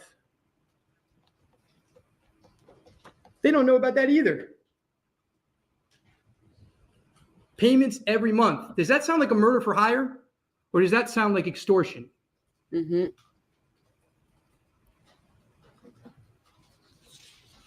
You're going to hear about these gifts. I'm glad she's part of our community. And you're going to learn that the gifts were just that. They were gifts. Because as time went on, he became more and more certain that Katie was not involved. He became more and more certain that she was helping him. And he wanted to keep her happy too because he needed her. He needed her help. And you will hear that the payments changed a couple months after the night of the extortion. 2 crimes. Mm-hmm. You'll hear that the payments changed and that Katie was put on the books of the Adelson Institute. Paper trail. They created a paper trail. Puzzles don't fit. Pieces of the puzzle don't fit. And you'll hear that in order to put her on the books, despite Katie telling him the night of July 18th, you can never talk about this with anyone. You can never talk on the phone about this. You can never talk about it in public. You can never talk about it anywhere, because if they find out, they will kill you and your family. If they think the police are coming to you to talk to you, they will kill you. Look at what they did to Professor Markel. But you will hear that he told someone. He had to. He told his mom. You'll learn that she was the bookkeeper for the Dental Institute. You'll learn why he had to tell her. You'll learn about those checks. They've never been able to understand, why are they so sequential? Why are they back and forth? You'll learn why.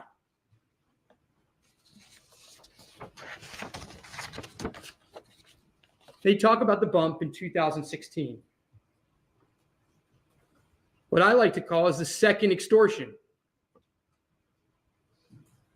What they don't realize is that their undercover operation was an What they don't realize is he was put on a layaway plan, people. He was put on a layaway plan. Can you imagine the horror that he went through for this many years on that layaway plan? extortion on an extortion. They don't know it. It's not their fault. And we're going to go through the wires with you. We're going to go through Dolce Vita with you. And we're going to show you I know how they actually prove his innocence. We're going to show you how they are talking carefully. They're talking to him. He's talking about an extortion. Mm-hmm. They're happy if this bump is the police, because if it's the police, none of them are going to get killed.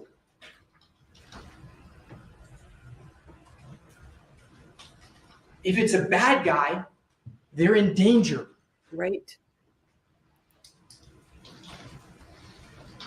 If you do a murder with someone, the last person in the world you want this bump to be is the police. Because it means they're onto you. Puzzle pieces. Puzzle pieces.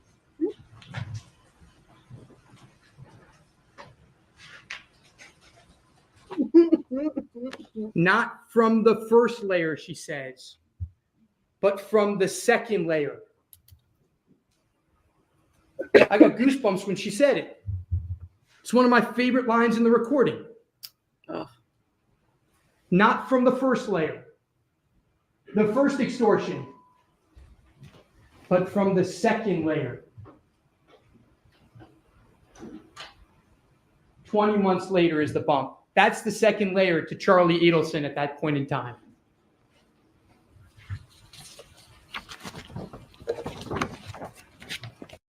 I bet you, Shiraz, they laugh at the water cooler. They gotta be. He's gotta be the office joke. He truly does.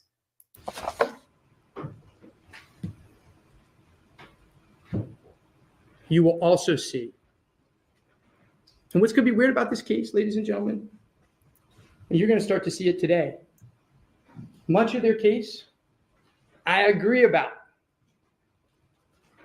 They're going to put witnesses up there. Mm-hmm. I'm not going to ask them one question. Some of their evidence is exactly the truth. It just doesn't prove a murder.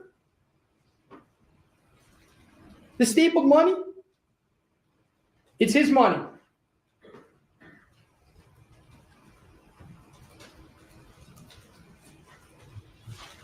He forgot what he was going to say there. You will also see that Sigfredo Garcia was arrested on May 25, 2016. You will see that Luis Rivera was arrested on June 2nd, 2016. You will see that Katherine Magbanua was arrested on October 1, 2016. Guess who wasn't arrested? Charlie Adelson. He wasn't arrested for 6 more years. Mm-hmm. And what you're going to see It's going to be fun. is that they have the exact same evidence in 2016 against Charlie Adelson that they do today. True. The same liars.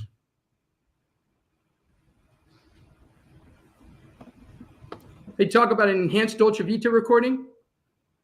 You're going to get both recordings.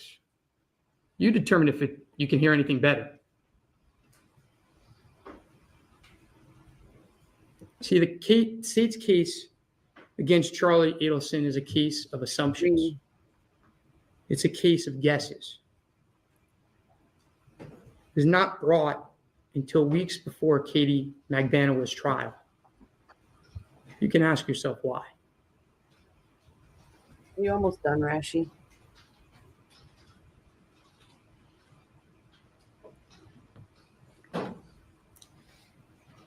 Ladies and gentlemen, I want to thank you for your attention. I want to ask for your patience in this case. A man's life is in your hands.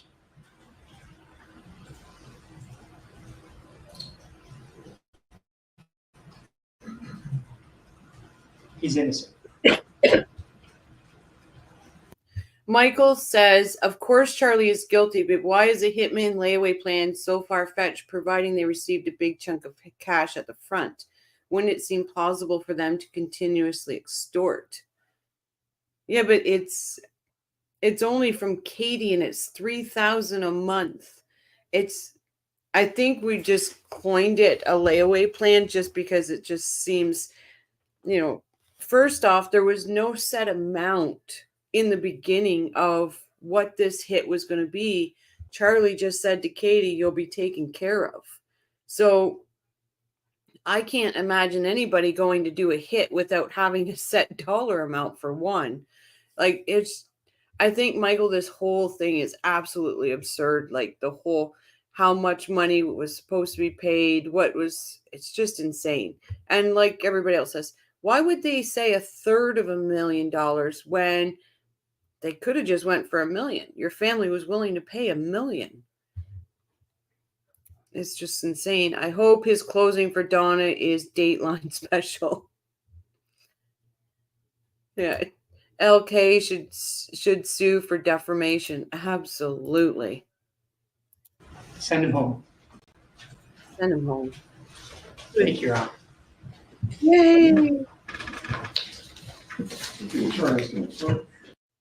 And we did it in record time, guys. I'm so impressed with us tonight. I am so impressed. So I'd have to have been there when Donna rang him and told him she wanted him to represent her because he did such a good job. Oh, can you imagine? I don't understand it. I will keep saying I need to see the trial that Donna and Harvey were watching because it wasn't the trial I watched. Donna Bowen, Charlie ranted about that in his jail calls, and notice how the defense is currently trying to get Chris Corbett's testimony trimmed down because it's the prosecution's closing argument. Yep. We'll know on the 12th. We'll know for the rest of Corbett and for Jeffrey on the 12th. The defense created a scenario to try to match the evidence, and it did not work. Bottom line, joke. Absolutely. Glenn, historically, that's not how extortion has been executed, or even the mafia did extortions like that. The mafia used racketeering as a way to extort. Well, the LK decided that it would be better financial planning to take monthly payments for the murder. Yeah. Oh, God. Wow, I don't remember this part of the opening. This is so absurd. The way he talks like the jurors are supposed to believe Charlie's defense story. Morons. Yeah. Like, and when in the beginning, when he started, and he's like, and what you're going to know, and he looks right over at Georgia like, I've got the answers. I was like, oh, I bet you Georgia wants to wipe that smug look off his face. That's the friendliest extortion racket that ever existed. I agree, Shiraz.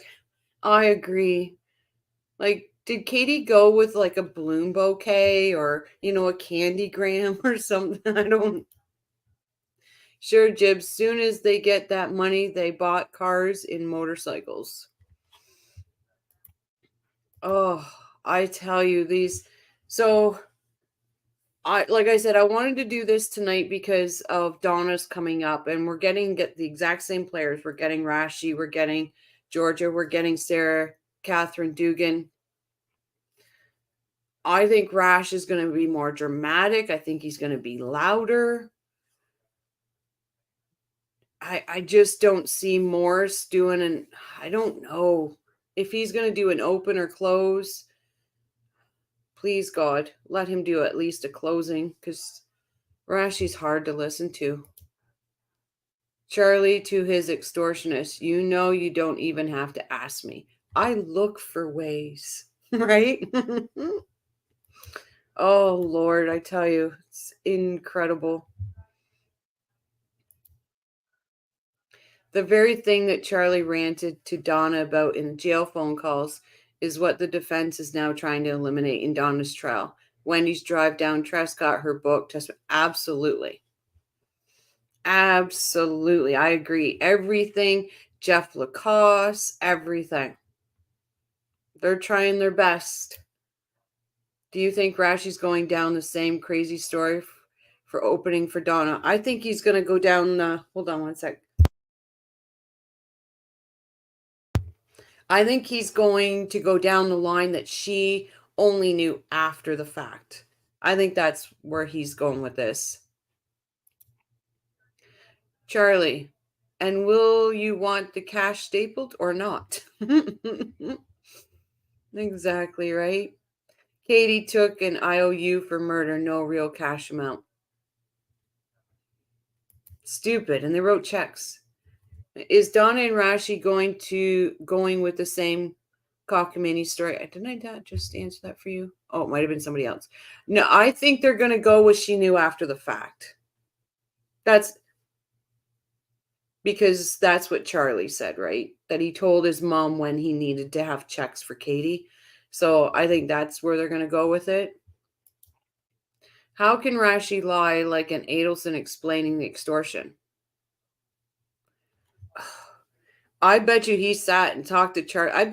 To me, that's Charlie's defense, and Charlie wasn't going to budge off of it, and Rashbaum got stuck with it.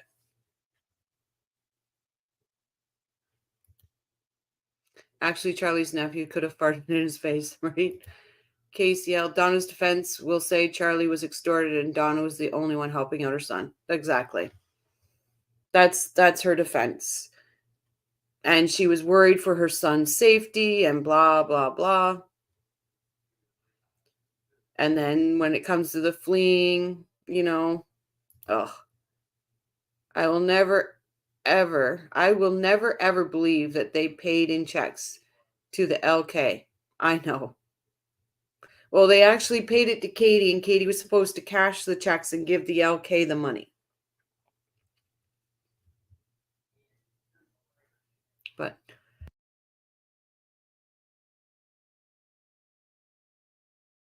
these allergies are kicking me butt. But that's what I think. I think that's their theory for Donna. Charlie's going to come in, and I guess that's, yeah, Katie got the checks. It's crazy. Yep. These people left a paper trail like a mile long. It's the most stupidest thing ever. Well, we did it, guys. There will not be a live tomorrow night. I have so much to do for the channel tomorrow night, or for tomorrow day and night. Yeah, he's going to claim a third extortion. Oh boy, it's can't wait. Liars. Yep. When it comes to the fleeing, I think Donna's going to say, sorry guys, she was going on vacation. Rashbaum recently argued at a hearing Vietnam was for 6 days, yet she spent, yeah. And then another one that I've heard that might be used, or I thought that might be used, was she was so scared because her son didn't get a fair trial. So she was scared. Ugh, these people. So again, there won't be a live tomorrow night because I've got so much to do to get this channel working perfectly for you guys. And yeah, I think that was all I had to say. But I do want to take a minute and again, thank you all so very much for your support. It truly does mean so much to me. But wow, we did good. We got through a video. Yep, exactly. Too many layers, too many puzzles pieces, and too many red herrings. Exactly. Katie paid for new boobs only to put them away for life. Oh my God, that is good. Oh, KCL, thank you. It's because of you guys. It truly is. You guys are an awesome chat group. Absolutely. The chat is amazing. I love all of the discussions we have in here. My mods are amazing. Thank you so very much for helping me. Charlie sat there thinking what really happened and realizing Wendy stiffed him. Oh God. That's why I say, wouldn't it be something if he got up on that stand and saw his mom and broke and just said, Wendy did this. Oh, I would love it. I would absolutely love it. The ultimate running over somebody with a bus. That would be. Yeah. Yes, exactly. Thank you, everyone. Thank you, Donna. Thank you, every single person. Elizabeth, if you're still out there, have a good night, Elizabeth. Hope you feel good. I was thinking about that now. Only her fellow inmates get to see her breast enhancements.